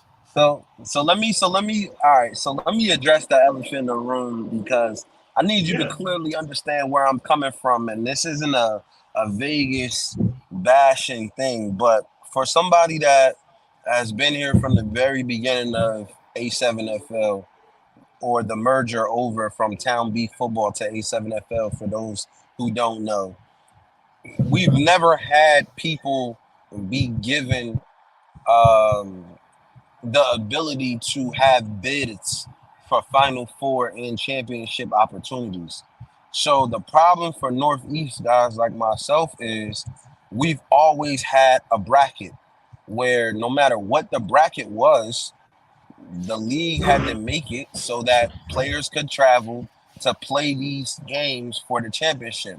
So the way I feel is that if they're going to put the money on the table, then everybody should have to run a gauntlet. So for me to feel like, okay, we got to beat a team from Baltimore, we got to beat a team from Ohio, we got to beat a team from Florida, we got to beat a Jersey team, and then beat a team from Vegas, all to win a championship. And then you're telling Vegas, yo, y'all just got to make it out of Vegas, and then y'all automatically in a championship. I got a problem with that. And I got a problem because I understand, obviously, traveling is the biggest wrench in this whole thing. But I got a problem because before y'all showed up, it never was that, right? And I understand that a lot of these traveling things fall on you. So I'm not coming at you. I'm really coming at Shinner and how they designed this whole playoff arrangement, because last year with Vegas, Florida, and Ohio basically having, well, let me just say, for Vegas and Ohio to have automatic seats in the National Final Four, or even Florida for that matter, and then this year where it's just East versus West, I'm like, so we not going to get mixy before the chip? We just going to let teams make it? I think that's a problem, because before y'all got here, before they expanded the league, obviously it's more convenient. Jersey, Pennsylvania, Baltimore, whoever, we always mixed it up amongst each other. Where we had like a March Madness type of bracket where you had to play it and you had to be prepared for anything. And so for it to just be the way it is now, we all hate it. And it's not that we hating on y'all. It's just we hate it because it just feels like opportunities are given and not earned, and that's how it comes off. Hey, no shade, but that's the longest question in history. Josh, you got something before I respond? No, that wasn't really a question. That was basically me. Like, I'm addressing to you what my problem is. And so the way I came across where me and you got into it. I got you, Donnie. We're good. We got into it because the way it was explained to me. Yeah, nah, we good. I'm catching what, like, you feel me? It's just they came to us and was like, yo, we gonna have a Final Four and we gonna mix it up. And we were like, great. And then when it didn't happen, they blamed you. And I said, well, that's fucked up. Like, what happened? So let me let Nash respond before I respond to it. Now go ahead, you jump in there. I was just gonna say, it's one of those where they've said it, and we've said it. You know what I'm saying? It was gonna take money, and the money that it was gonna take wasn't coming out of your pocket as the owner or their pocket. You feel me? It was a fundraise that needed to happen within the whole league. So it's one of those where everybody says that they want the Final Four to happen, but when we said that it was going to take X amount of dollars to make this shit happen, for, like you said, you want to be compensated for all your players, travel, hotel, all that was within the budget. You know what I'm saying? We put a number out there for everybody to know, and nobody answers. All right, so that's the end result of how things ended up. Let me tell you how this all came together. So Let's rewind back to 2023 first. They came to me while I was in the middle of my workday. Ryan DePaul and Shinner had me on the phone and said, "Hey, we're setting up the playoffs like this. Vegas is going to go to the Final Four. Ohio's going to go to the Final Four. Florida's going to go to the Final Four. The Northeast is going to go to the Final Four." I said, "That's the biggest line of bullshit I've ever seen. Ohio's brand new to this shit. There's no way they deserve to be in the Final Four. And if I'm being honest, Vegas doesn't deserve to be in the Final Four immediately either. I need us to go to New Jersey, but it needs to be every other week. And then the league to split the cost with me for every time we win so we can keep going. Because if we have to go back-to-back weeks, it's just not going to work. Motherfuckers got jobs. There's no way they can take off weekend and weekend and weekend if we had to go 3 weeks in a row and try to expect to compete and travel the team." We stayed on the phone and fought for an hour and a half before I finally conceded and said, "Okay, well, at least we're playing in a Final Four. We have an opportunity to at least show something." But then they put us up against Ohio, which we knew was going to be a dog walk on a mercy roll, and it's exactly what happened. That was 2023. This year, it was me that said, at the very minimum, we need to have a Final Four where we all come together, and I want to see East 1 versus West 2 and West 1 versus East 2. They said, "Cool, we'll do it in Ohio. That way it's more like neutral ground because whether Ohio makes it or not, everyone else is going to one division. They're probably the lower seed out of all of us, so it kind of makes it fair. Everybody's got to travel. Let's make it good." They were supposed to travel their number 1 seed from Ohio to Jersey. The number 1 seed was from Ohio, supposed to go to Vegas. The top 2 teams from LA were supposed to go to Vegas. And we're going to play a 6-team series with 2 teams having a bye or some shit like that. I can't remember exactly who was supposed to go. And then the top remaining 2 seeds were supposed to meet in Ohio. They were expecting it to be Ohio and Vegas or Ohio and LA or whatever that was because they had a lot of faith in Ohio. And either 2 Jersey teams or a Jersey team and a Florida team. That was the whole shit. That's the way it was set up initially. We had agreed on the whole thing. And then sometime around week 2, there was a post in our group chat that said, "Here's the finalized playoffs." And that finalized playoff showed West 1 versus East 1 as a championship. And I got in our division owners chat and lost my motherfucking mind. And it's like, how was this finalized when we agreed on everything else? What is this bullshit? And nothing changed. And that's when Ryan DePaul and I got on the phone and started working on an 8-team thing in Indy, a 4-team thing in Ohio, 17 different iterations about how we can make this shit come together. Each week, trying to make new shit happen, giving up my own personal time, coming up with ways to do it, came up with options that you saw, a couple of them. But ultimately, nobody could agree on anything, so we ended up where we're at. So I'm gonna tell you what happened. They were on my end. They came to me and they gave me the same bracket they gave you, which showed East 1 versus West 2, West 1 versus East 2, and we were supposed to mix it up in Indianapolis, I believe, at the time. And the way they explained it to me was that if 2 West teams win, the chip would be at Bullhead. If 2 East teams win, it would be at Asbury. And if it's 1-1, then we would meet back in Indianapolis or Ohio in 2 weeks and play the chip at a neutral spot, right? And when the bracket first broke down, it was exactly that was just right. That's crazy, right? And this is why I say, and I mean, you can ask anybody around the league that's willing to talk to you about it. But I've been trying to get a union with players since 2016, 2017, before money even was for the championship, when we were playing the championship for free. And I've been trying to do it like this for a while because when they isolate us, right, everybody, they get to have different conversations. And when they have different conversations, it makes people be at odds with each other for a long time. Like Jersey and Baltimore, for a long time, never was able to get with each other in a cohesive place because we always felt like Baltimore was trying to get over. Baltimore felt like Jersey was basically getting a better end of the deal.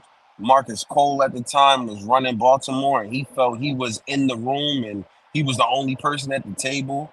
And so, like, we never got anywhere with anything because everybody always felt like the other division was getting the upper hand. And it's like that now with y'all because people in the Northeast don't really know what's going on. And that's why I wanted to get on here to have a conversation with you because I'm going to tell you right now, they told me straight up, hey, bro, it's not going to happen. Derek doesn't want to pay and the West doesn't want to come out. So when they said that, I'm like, well, it's pretty convenient that now by us not doing this, they automatically have a representative in the chip.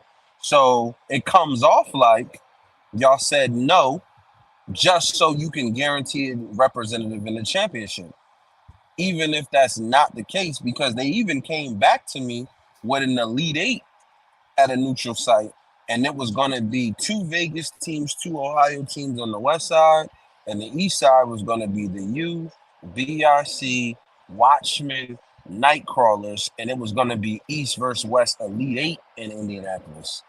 And that was another idea that they had that was for the betterment. Yeah, I was one of the people who put that Elite Eight together, so I'm with you on that.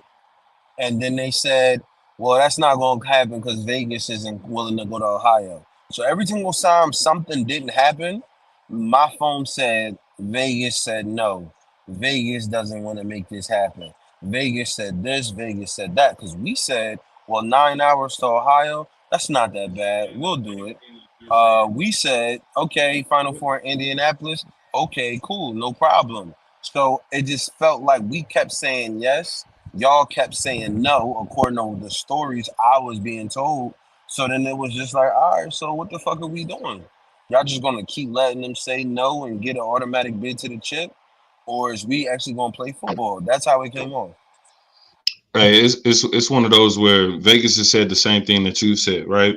You said when you first came on that you weren't finna pay out your pocket. You know what I'm saying? And that the league was gonna have to be the ones that sponsor it. It's been the same thing coming out of here.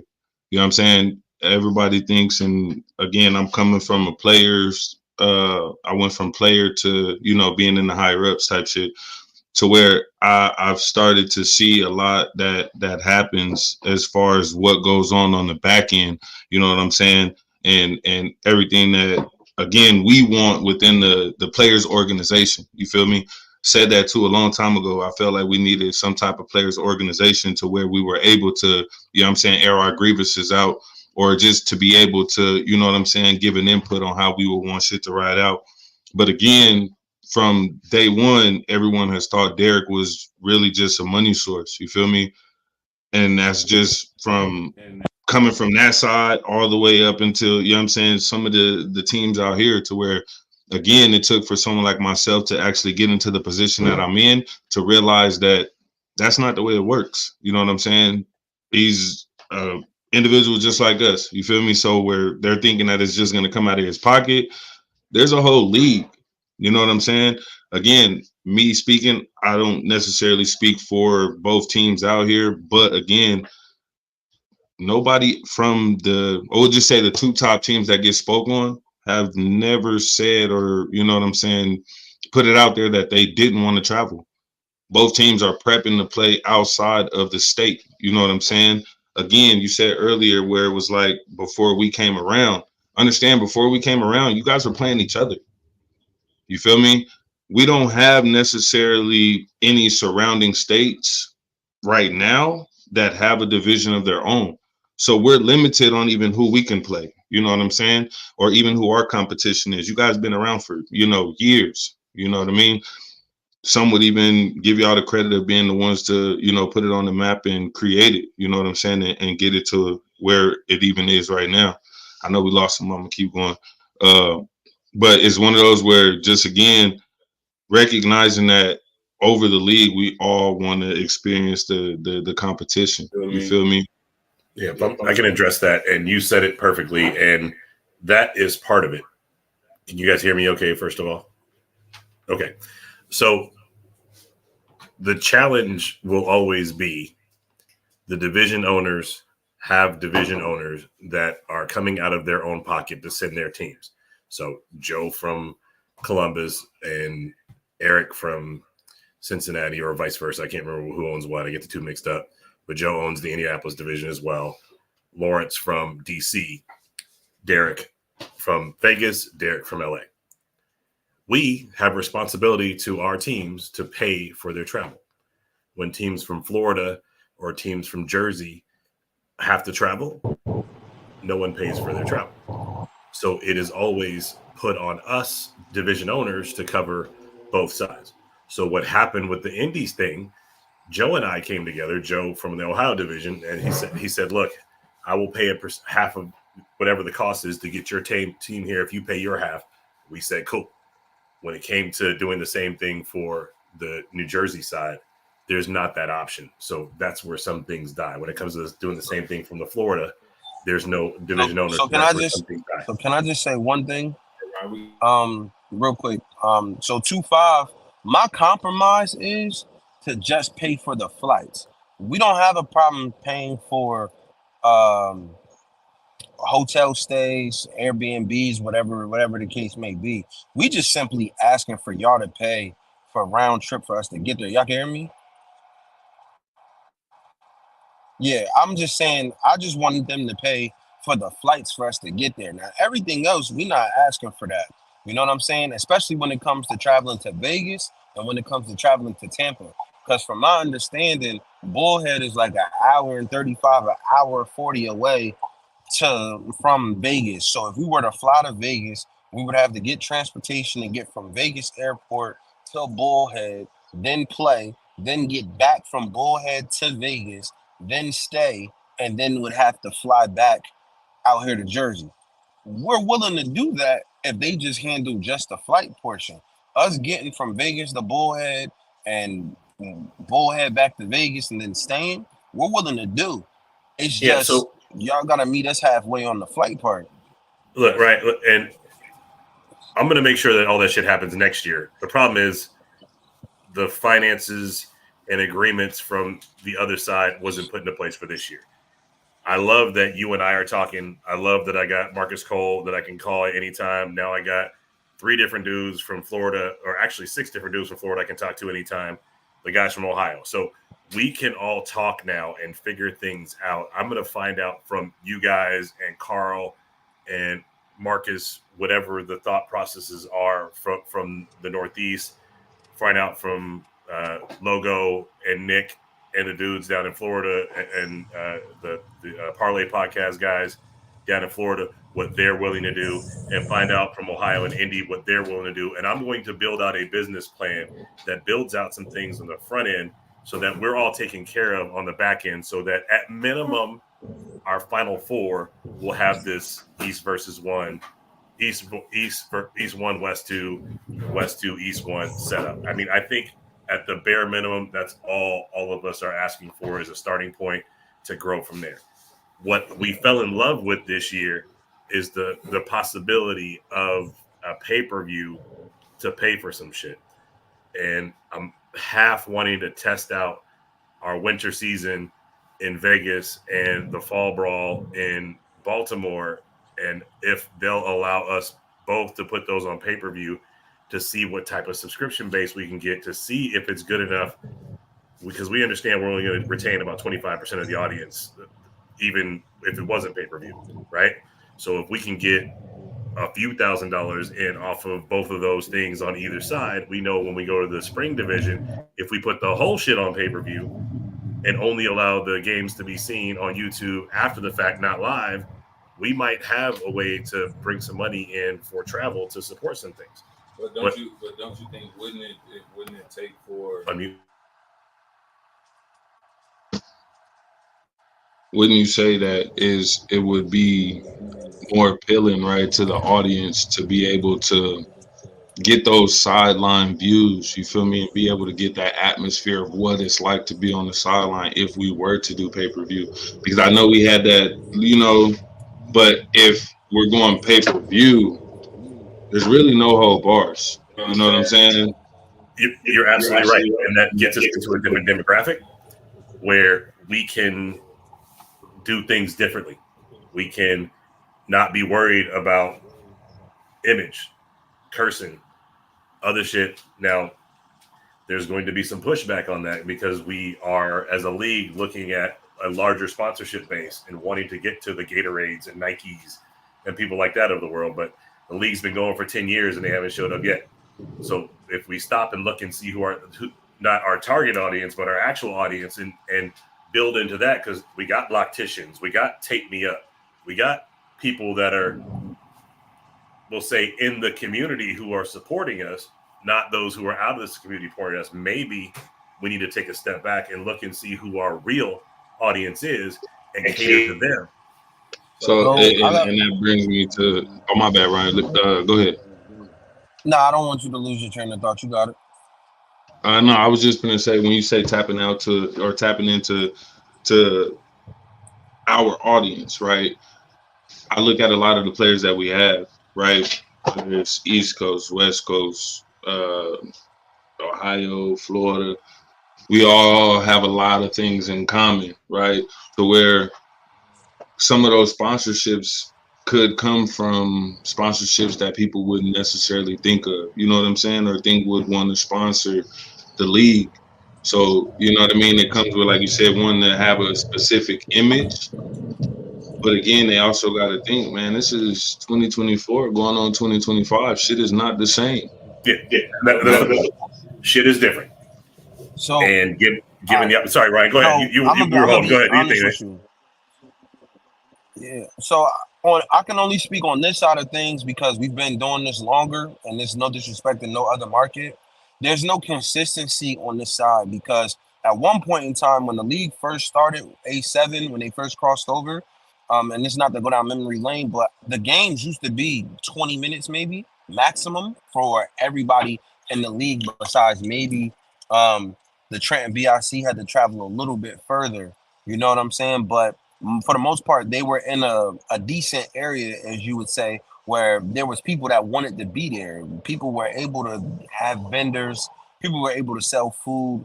And there was a lot more people at the games. You know what I'm saying? But with them moving the games out to Asbury and it being an hour away, right? What I was telling people was the pay-per-view would work in Jersey because if you give somebody the option to sit on their ass in the house when it's raining or it may rain, and you say, yo, you can just watch the game for free, just stay at home and click this link, that's what they're going to do. But now if you say pay-per-view and you got to wait till maybe that following Friday to watch the game or that following Saturday to watch the game, then now it would make people be more enthusiastic about actually pulling up and paying at the door or paying for the pay-per-view link, because if you don't want to pay to actually go to the game, then now you got to pay on this link. Because a couple years ago when they did the Fight TV subscription, I think that might have been 2021 when they were airing on Fight TV and they weren't doing YouTube drops, people were paying the $10 to go on Fight TV. So that's the first part of this. The second, that people show up, like ESPN showed up, they started filming like for a 30 for 30 for us. Like there were other people that did show up, you know what I'm saying? And so the league has had opportunity. It's just that because the look of it has been inconsistent, the format has been inconsistent, the location of these games has been inconsistent. There's no way we can still be, for the Northeast in general, for us to be better, we got to get out of Asbury. We got to get back up north because 90% of our player base is from North Jersey, but we're all traveling an hour and a half or more just to get to a home game. And all of our fans that want to see us play are too far away to pull up to have our games lit. Like, is that for you? Is that for the U and BIC? Yeah, for sure. Like, I mean, the U, I'm not like on some map shit. Most of BIC players now are no longer from Trenton. Most of BIC players are now from like closer to Newark Airport, Elizabeth, even most like from New York, PA, you know, so in the northern region of New Jersey. Whereas you might have like Sterry and Ashanti that may not be that far from Asbury, but most of their players, like I would really say like 80% of their players on their roster live in North Jersey. So for us to be an hour and a half with beach traffic during the summertime away from going, you know what I'm saying, to our own home games, that's crazy.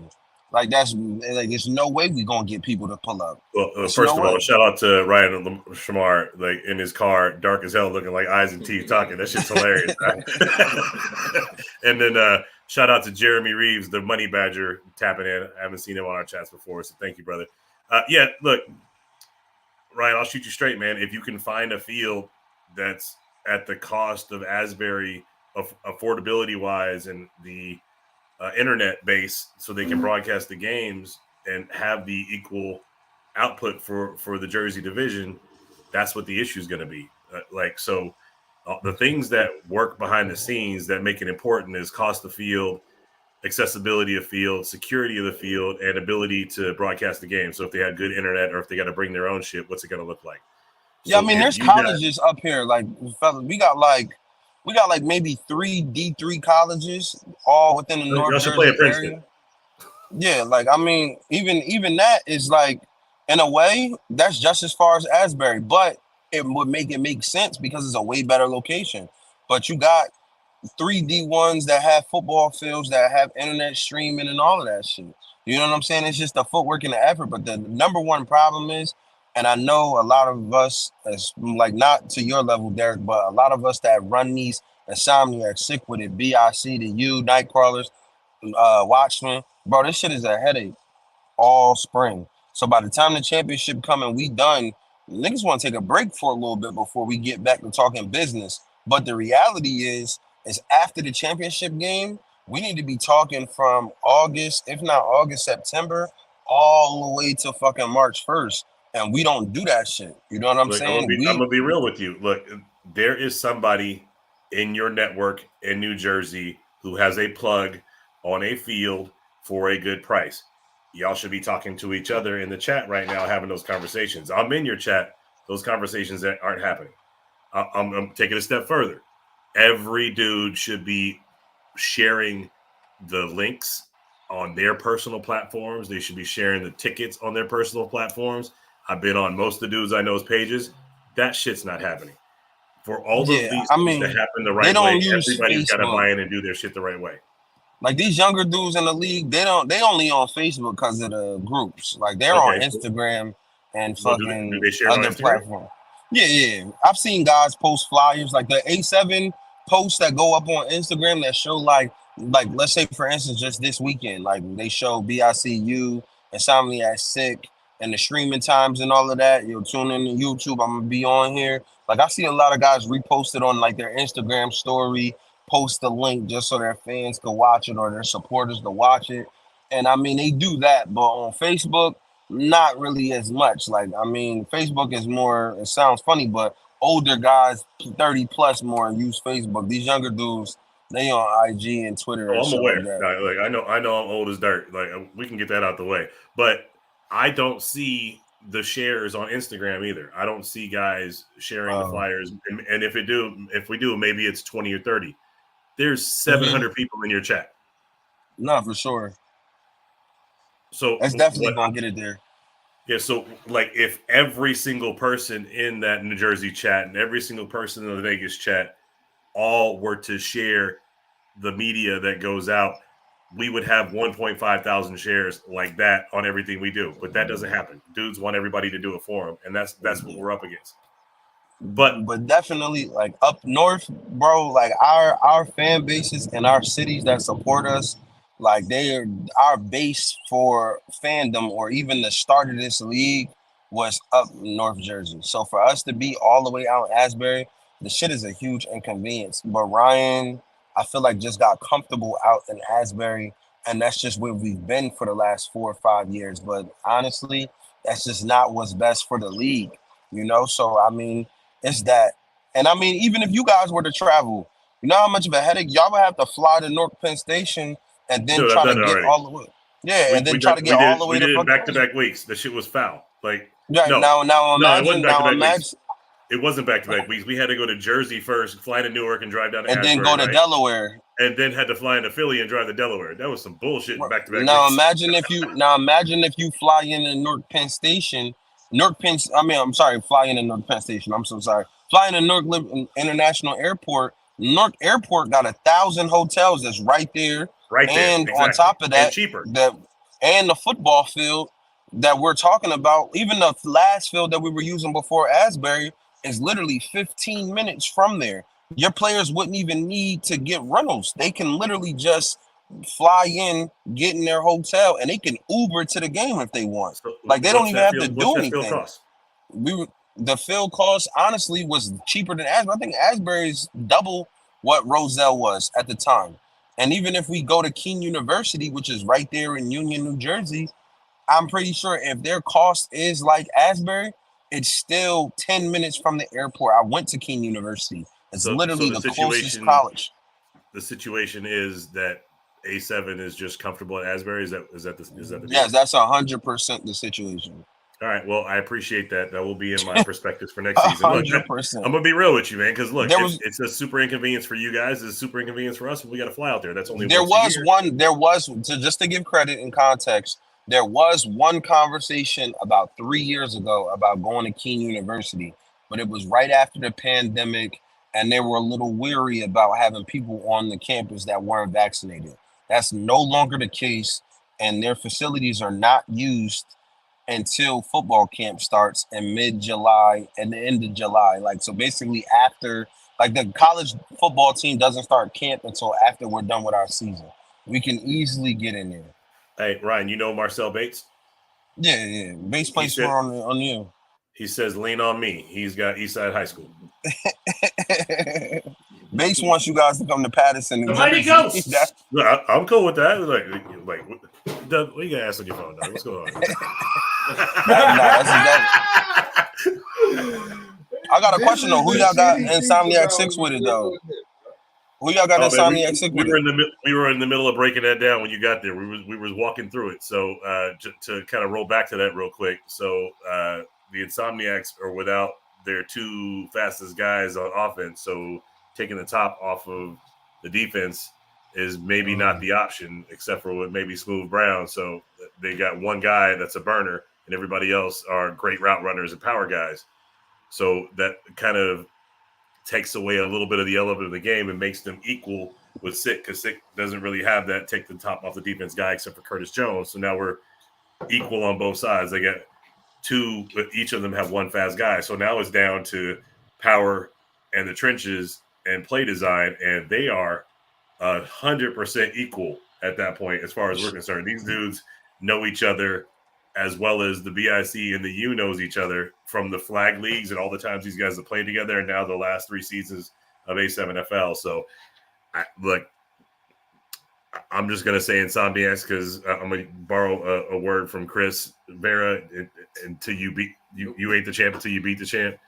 They beat him once, but you got to beat him in the playoffs to do it right. So, if I'm going to have to do it, I say Insomniacs by 3. But it's a coin flip, dude. I could easily see Sick winning this game, and it could go either way. I mean, the last game came down to the last play. Sick converted on 2 4th downs. Insomniacs didn't have Davick for most of that game. Came in the last half of the game. So I don't know. It's interesting. It's interesting. I know Knox has Sick. Easy. He's still got the orange stamp on his behind. The deciding factor though was Dub sitting here being all quiet. So y'all think it's Insomniacs coming out with the win, or you're split? He thinks that. He thinks that. And you got Sick. So what's my man right here name? I didn't get your name, boss. What's your name? So you got Live with 2-5. That's Knox, and you got Dub Alvarez, Anthony Alvarez. And so who does Dub have?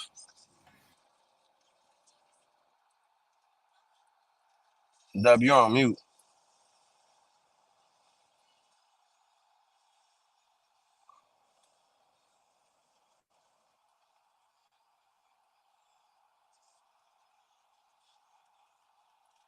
The man. Can you hear him?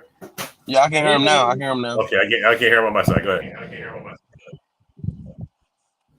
Okay, it's this simple. Yes, Sick would have beat them on May the 5th by 6, but now it's money on the line. Can you do it again? Is Sick capable? Absolutely they are. Can they do it again? Absolutely they can. I respect Sick to a T. I love the way how they play football, but until you do it when it counts, with a trip on the line to the championship, I'm gonna stick by the champions. It will be close. It'll come down to the fourth quarter, but until you can beat them when it's time. And again, this is no disrespect to it because I love a lot of their players. They're well coached. They're well structured, and all that. But you got to beat the champs to get to that next level. No, that sounds like the ultimate disrespect. Why? Because they already beat them. In the regular season, yes, but this is the playoffs. This is the final step to get to New Jersey. But they played each other. They played each other twice last year too, right? Right. Yes, sir.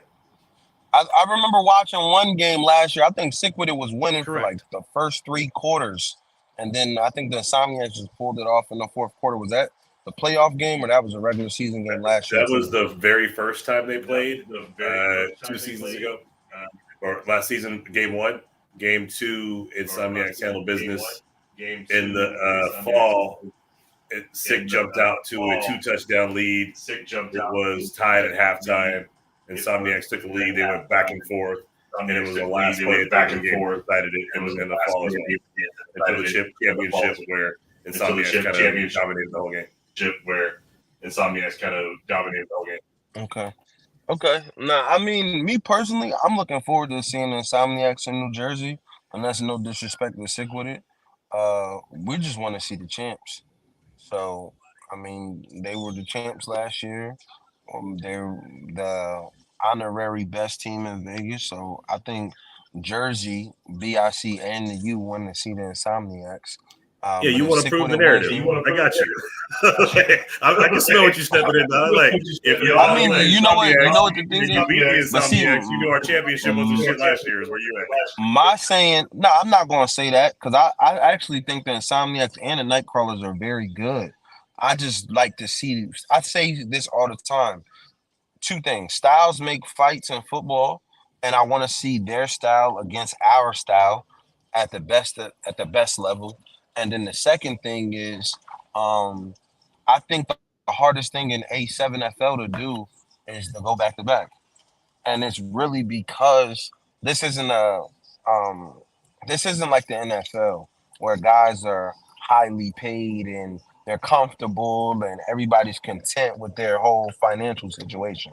So with this league, it's like once you got through it and you win it, and it's like, okay, I got this. I won it. I got this off my bucket list. A lot of guys don't have the same energy the very next season to approach the season the same way. They're not as hungry. Hey, Ryan. Not to cut you off, bro, but it goes off of what you just said. You feel me? Because this is my opinion, right? Have you watched let's just say any of the games this season? Yeah, for sure. Okay, so in my opinion, you know what I'm saying, and just let me know how you feel. I feel like the Insomniacs didn't come out this season with the same energy that they had first season. They came out flat. They came out comfortable. They came out in my opinion, as someone who they've been there before. So it's like it's easy for them to get back there because of the lack of competition that we have out here. You feel me? To where they don't have that same drive that they had when they first got to the Natty, when they was we'll just say they weren't a new team, but they were an established team already outside of A7 that came in and took over a brand and made it their own. You feel me? To where, again, once they got it, you had certain players that, again, they started to look a little sluggish, or they started to not have that same energy. But then you have Sick Wid It, who came in this season, and they haven't they haven't really took their foot off the gas. That's with anybody that they've played. They haven't taken any team light. And they haven't said that any team was just going to come in and beat them. Insomniacs, on the other hand, they did the complete opposite. They're toying with teams. They're putting people in positions. Like, I would want to see them put these same people that they had in these positions when they traveled and, let's just say, play the U or play the BIC. Would they disrespect you guys in that same sense and putting players where they don't belong just to prove a point? I saw what you said week 1 when I saw them play. Or if it wasn't week 1, whatever week the Insomniacs played the Force, I said this is not the same Insomniacs team from the That was very week 1. beginning. One. And I mean, I saw that from the very beginning when the score. I think they were tied going into the fourth quarter, or like with 5 minutes left, and I'm like, they might lose week 1. But to your point, and it will sum it up with a very interesting statement that people have been using all season that is appropriate to this. Sick is hungry, and Insomniac's been playing with their food. You ain't playing with your food if you're hungry.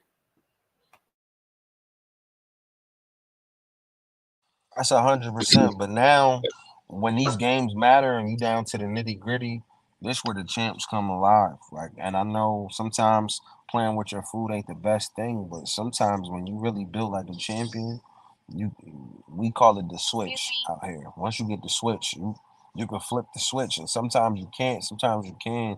Some teams just got it. Sometimes you don't. Like I knew BIC wasn't hungry early last year.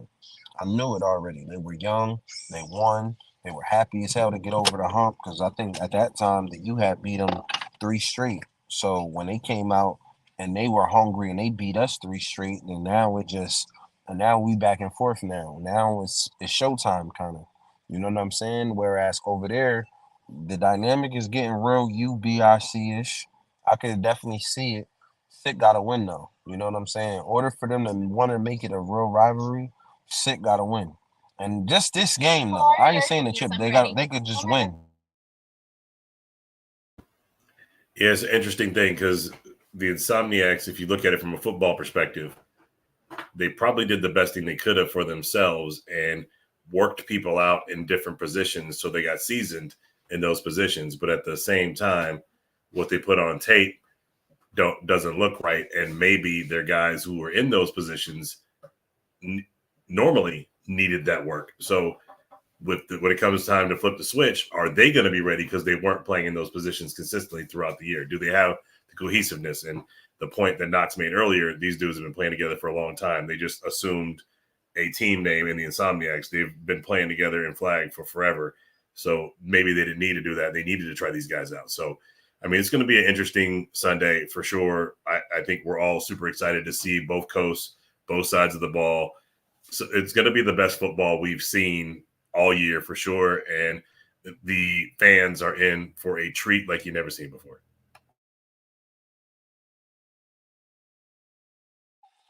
Yeah, I definitely think this dynamic of this Final Four is good. This is the best one in a long time.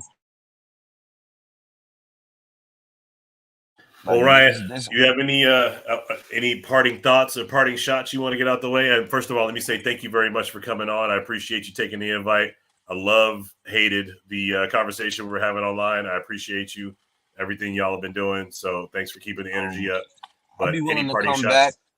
I plan on winning my 5th championship this year.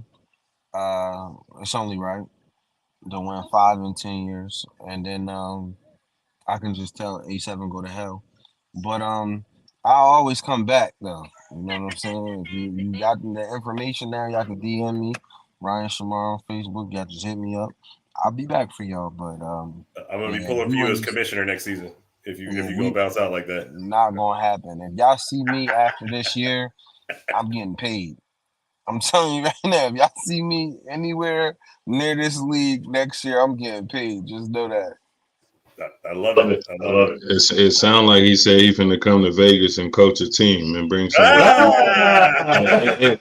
It sounds like he said he's finna come to Vegas and bring some of that East Coast flavor to one of these teams out here that could definitely Whatever use it it. You feel sound me? like, they got some money involved. I'm there. I like Vegas.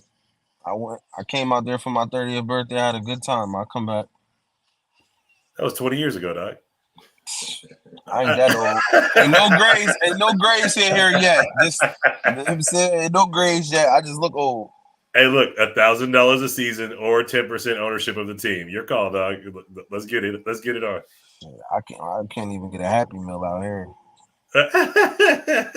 Hey, sound like the U might be coming to Vegas. But I appreciate y'all for having me. Y'all fellas have a good holiday. I'll see All y'all right, in Ryan. 2 Thanks for weeks. tapping in, baby. Definitely appreciate you coming on.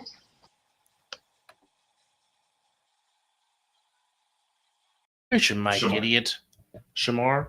Ryan Shamar. All right. That was Ryan Shamar of the U chiming in, giving us some time. And Cool K says, Derek, you're going for the Insomniacs too. And William Perry says, OTT's got $11 and we need help. Come on. Man, y'all need more than $11. Y'all need. Never mind. Maybe you can get some online coaching. Nate.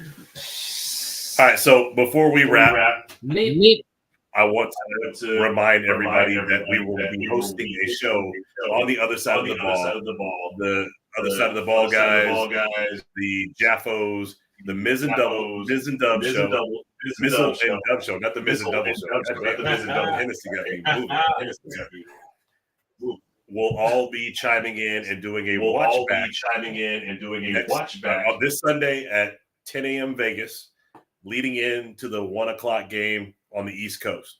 So tune in to the other side of the ball on YouTube channel, 10 a.m. We'll be doing a watch back of BIC versus U playoff game from last season.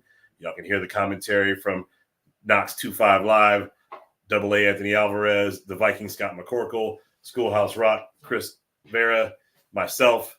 He's back from Barbados. No, he's going to do it from Barbados. He don't get back till I think we're not going to put his business out there like that. Somebody's watching his house, but I know who it is. So we got Mizzle. I don't know his full name. It's like 17 syllables, so it's tough for me. Anthony Alvarez already mentioned. Josh Perneda and the Perneda brothers. The beast, the 6'10" beast from the Southeast. So all them dudes are going to have something to say about the U and BIC from last season's playoff game. We're going to break it down as a lead-in. Will LA be back next year? Brother, that is up to LA. We had everything set for those guys to have two teams travel back and forth. Once they didn't come to the table with a third team, we offered to pay a stipend for them to come up each week, and they denied that. So I'm going to have to do a better job for them next season. They're going to have to do a better job for themselves next season. So my hope is LA will be back. I'm paying for them to be back. So regardless of whether they're back or not, it's costing me a lot of money. So I have a vested interest in them coming back. So let's say, yeah. Marcus Cole's in the chat. Even if they don't come back, we're trying to work on reaching out to different. Even if they don't come back, we're still working on trying to reach out to different regions, different states, and trying to bring more competition to the league. But it's not going to just take us. It's going to take everybody that's already a part of it. When you're sharing your highlights or you're sharing, flyers or whatnot, post a link. You know what I'm saying? Post a link for registration. Post a link for ownership, donations, all that good stuff towards your team. It's a lot that can be done, but we're not going to do it with just what we have. We can definitely expand, and it's going to take more work than just sitting here and commenting. Brother, thanks for the comment. Brother said Cali's a tap market for y'all. It's not we didn't tap the shit out of that market. They have not come to the table. So let's not get it twisted. We're doing everything we can to tap into them fellas, and we've got a lot of people who are working the back angles. It just hasn't worked out for me the right way. So let's not get it twisted there. On the other side, Knox, thank you very much. I will reiterate what I said with the Ryan Shamar conversation, and Knox just detailed it out pretty well as well. If every player in this league takes and amplifies the messaging from A7FL, from A7L Nevada, and shares the stuff on your own personal platforms, instead of reaching the 700 people on the 2.1 thousand followers we have on our platform, we'll reach like 100,000 followers with you guys amplifying the message. Why you don't, I have no idea. Maybe you're not proud of your body of work, but maybe you're proud of your brother's body of work. But do something. Help yourself. Help us. Let's get the message out. The more people we have sharing the word, the more people will see what we got going on, the more opportunity we have to make some things happen. I think this pay-per-view idea might be onto something. I got to clear some things with the league to not damage the name. We might have to call it something else that's not A7 to do this winter thing the way I want to, and maybe take the censorship out, get raw and real with it. We had some dudes that came to us that were willing to pay for us to do what they called a hood cast. We can hood cast this shit all the way to Jersey. You know what I'm saying, so we got the people. We got to do it the right way.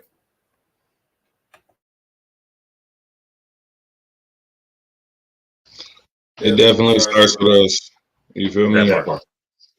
It's a lot of work that can be done, but at the same time, it takes a solid team. You feel me? Not knocking anybody that he may have had on his team before, but Cali's not necessarily an untapped market.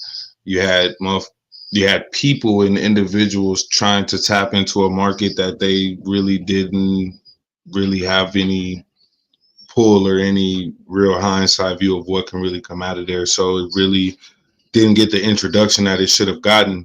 But it's a trial and error. You feel me? And all we can do is work from it. So again, Cali probably come out, but we're also looking to expand. Just like we've been saying, what's up with Miami? We got Tampa, but what's up with Miami? We got wherever you shit. There's so many different places in Ohio. You got Cleveland, you got Cincinnati, you got different places. Why y'all not tapping in out there? And Denzel said the league wants all the glory. What does that even mean, Denzel? I want you to explain that. But you're absolutely right, guys. I'm going to hit Cali hard. They're giving me permission to have some fire teams, to hit Victorville and things like that. So things might get a little easier for us for marketing this season. It's got to start with me in the next week or two, though. So I'm gearing up for it. Come on, man. I already told you, though. Yeah, we have our back-end conversations. You know what I'm saying? I had a back-end conversation with, people today. So it's one of those where we'll do what we have to do in the off season, right? But again, that doesn't stop what they need to do leading up to everything. You feel me? They just can't stop and expect us to do everything because, like we clearly just said,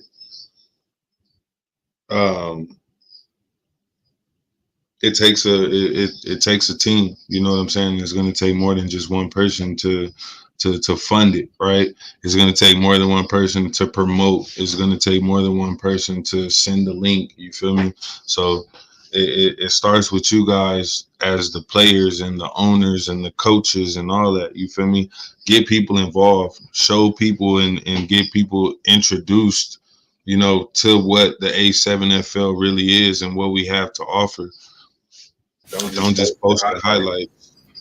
Hey, Pia, tap in with us. Send us a message. Let us know how we can get in touch with you. If you're a broadcaster, we're looking to build our broadcast network. So thanks for tapping in tonight. I don't know that we've met, but looking forward to getting to know you a little better. That's my wife. Oh, we're already tapped into Pia.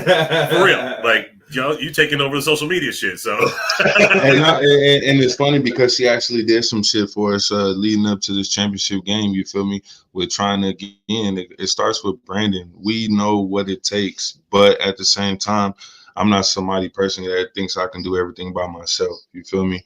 And I know it's going to take a solid group of people around me that either have the same vision or that can add an insight or, add different shit to what I've already been, thinking. And BTV, y'all should give Texas a shout out. They would love this game. We're actually trying to host a game in Texas, this All-Star game, to get some activity down there. We got some people down there who have mentioned wanting to get involved. But, somebody's actually going to drop the 75K and get a division going. But the league is talking about allowing single teams to potentially buy in this season, so we'll see how that looks. But Texas might be that spot. Again, Texas, you got that's a football, football capital. You got Alabama, you got Colorado, like we've been talking about. You know what I'm saying? Okay, ready for this one? Female A7. Why don't we have an A7 for women? We built an A7 for women Facebook page. You're talking about that. We invited out 2 players from the online football league last season and had them in our first couple games. We had some influencers out trying to build around it. We had Jim Brown's daughter who was tapped in with us. We've been trying to do some things, but we put some people in charge of pulling that together, and they let it sit where it was, and other things took precedence. So it is what it is, but it's on the table. And I was just going to ask, what would it take to necessarily be able to spin that block again, right, and be able to get that out there? And we'll just say, try to, what we should do live on this air. We're going to build this shit out right now. We should do a camp for female football players who want to play A7 and have our A7 coaches and players run that camp. and see what kind of traction we get. I think that would be huge, and I think we should do that probably in the fall when the weather's a little better. Nice outdoor venue, get the thing on. Maybe when Mater finishes, maybe when Matter finishes their bleachers and everything's done in there, we can have the thing set up right so we can broadcast it right and get some shots around it. But I think that would be a great idea.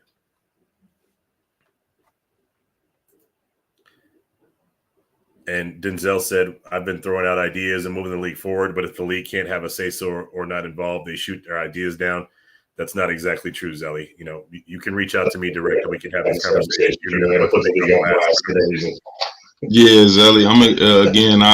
Again coming from player to where I am now. It's not necessarily the league, bro. Everything just has to make sense.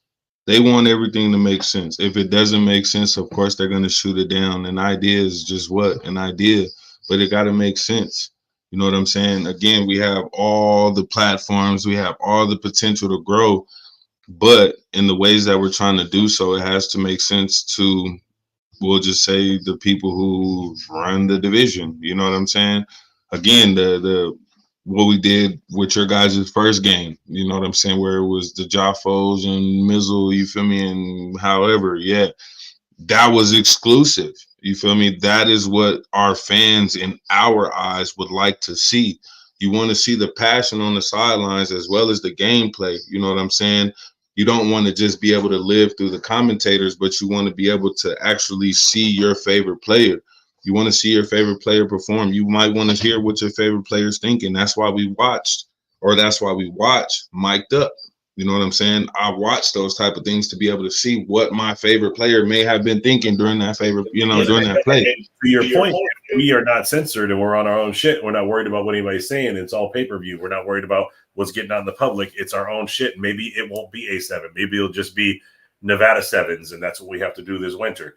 And if we have to, that's cool. But maybe we get on-field cameras, we get GoPros or something that's a soft shell camera that these guys can wear and get mic'd up, and we do that shit live.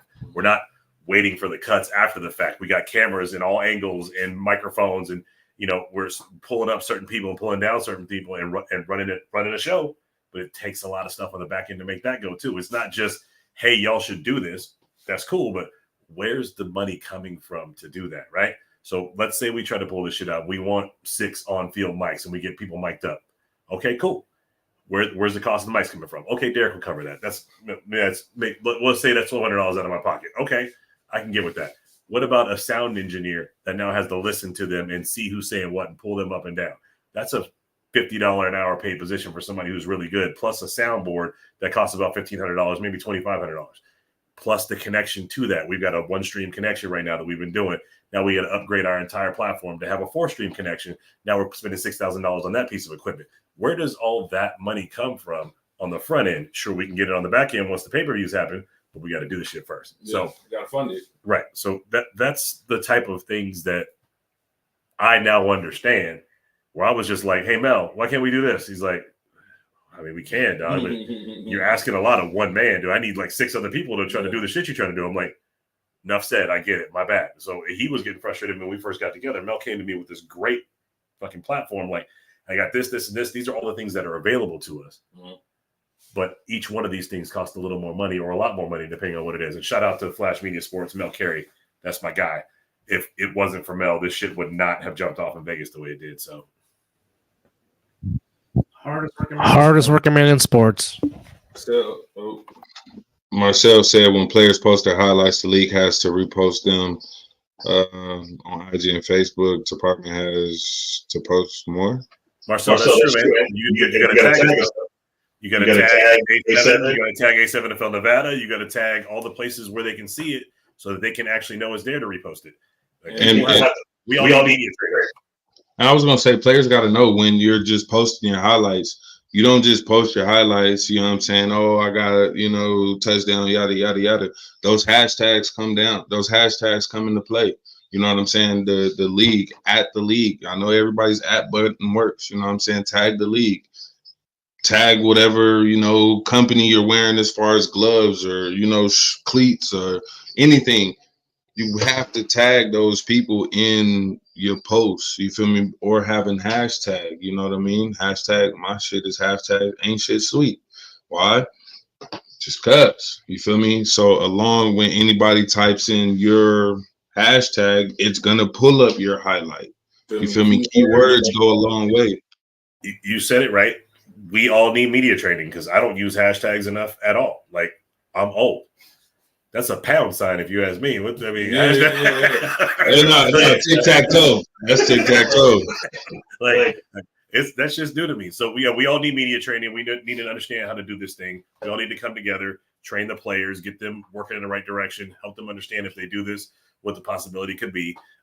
I'll own that, but at the same time, we need the players buy in to help us with it. We got guys like Shep that are in the chat right now. Shep is a social media maven. That dude knows exactly what he's doing. He can teach us all how to do this thing. You too, Knox. Like, we need guys like you guys to teach us what's up so we know how to do it and teach the other guys how to do it.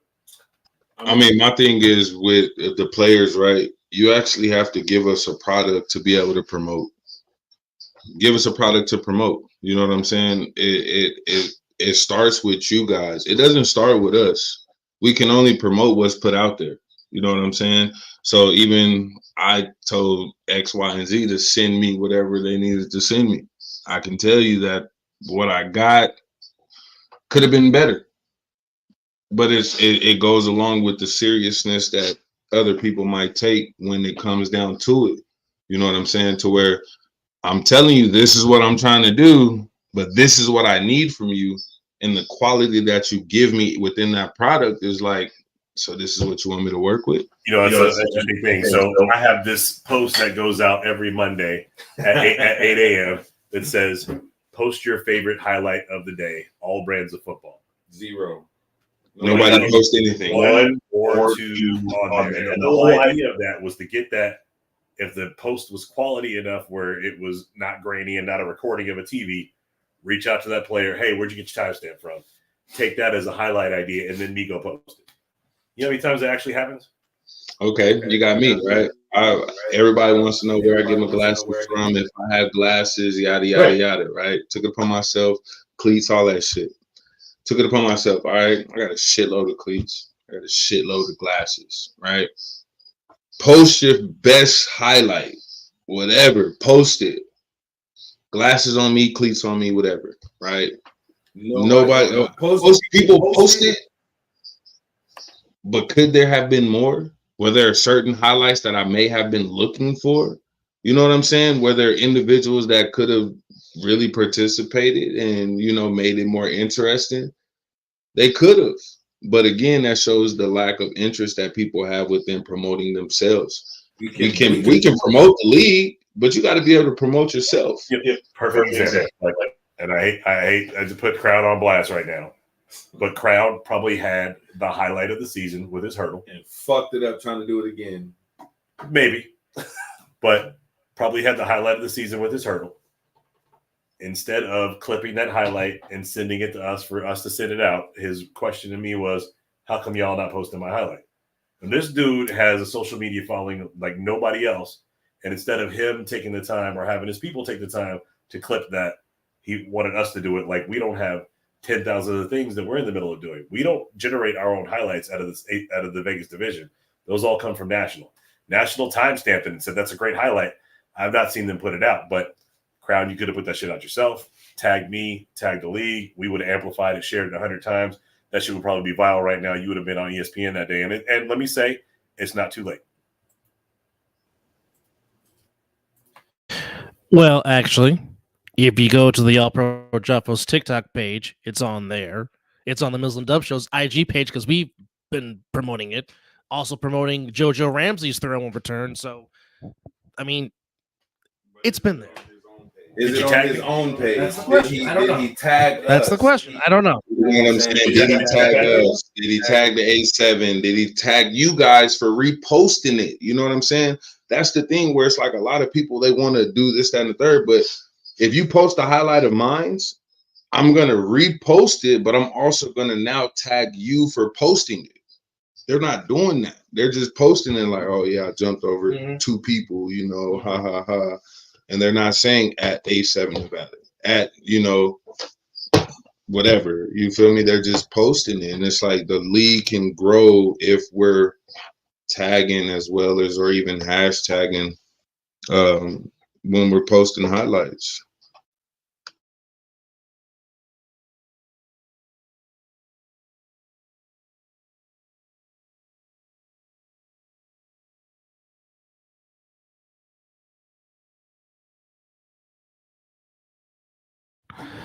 Anyhow, but we are up against it, all right, and it's well, time for us to. Marcel Bates, you said that's Vegas. I don't see that, Derek.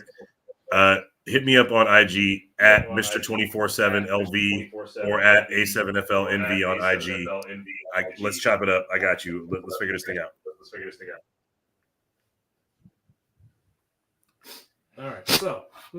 All right. So, with that said, it's the conference finals this upcoming Sunday on July the 7th, 4 p.m. Eastern, 1 p.m. Pacific. It is the Eastern Conference Championship game between the Patterson U and the Trenton Brothers in Christ. And then late night here, 8 p.m. Pacific, 11 p.m. Eastern at Matter Academy. It is Sick Wid It and the Insomniacs. Of course, the winner will take it for all the marbles and $25,000 on July the 21st in the championship game in Asbury Park, New Jersey.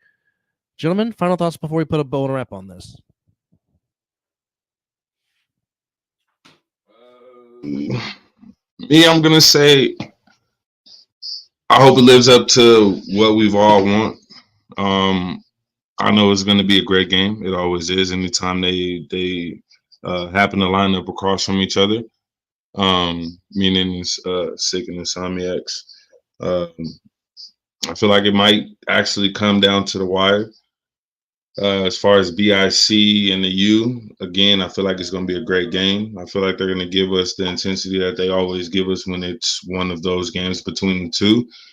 And it's probably going to come down to one of those last second plays, or it's going to be one of those.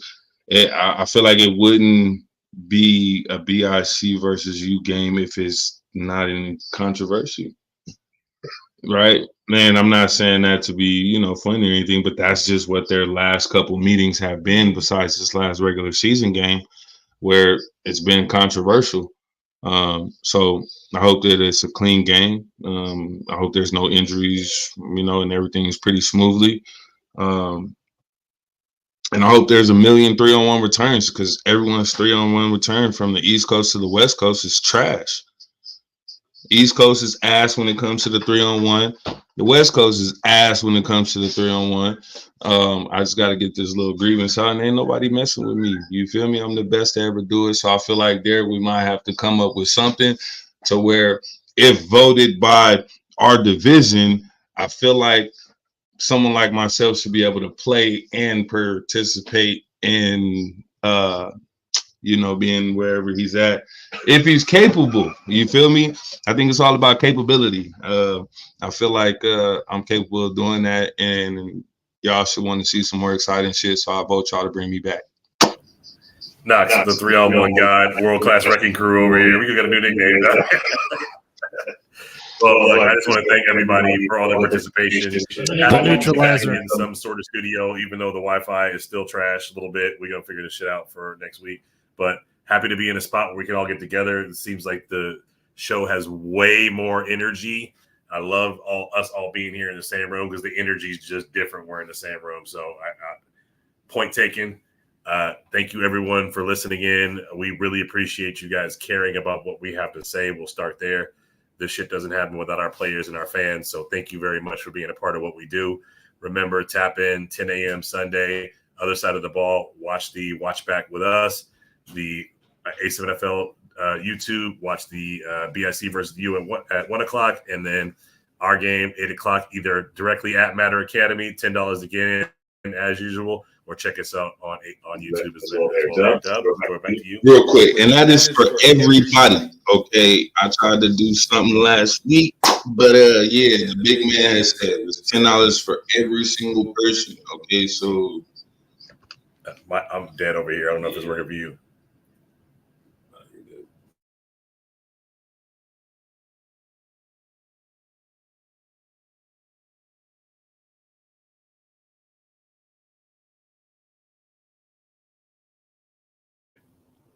Oh, thank you.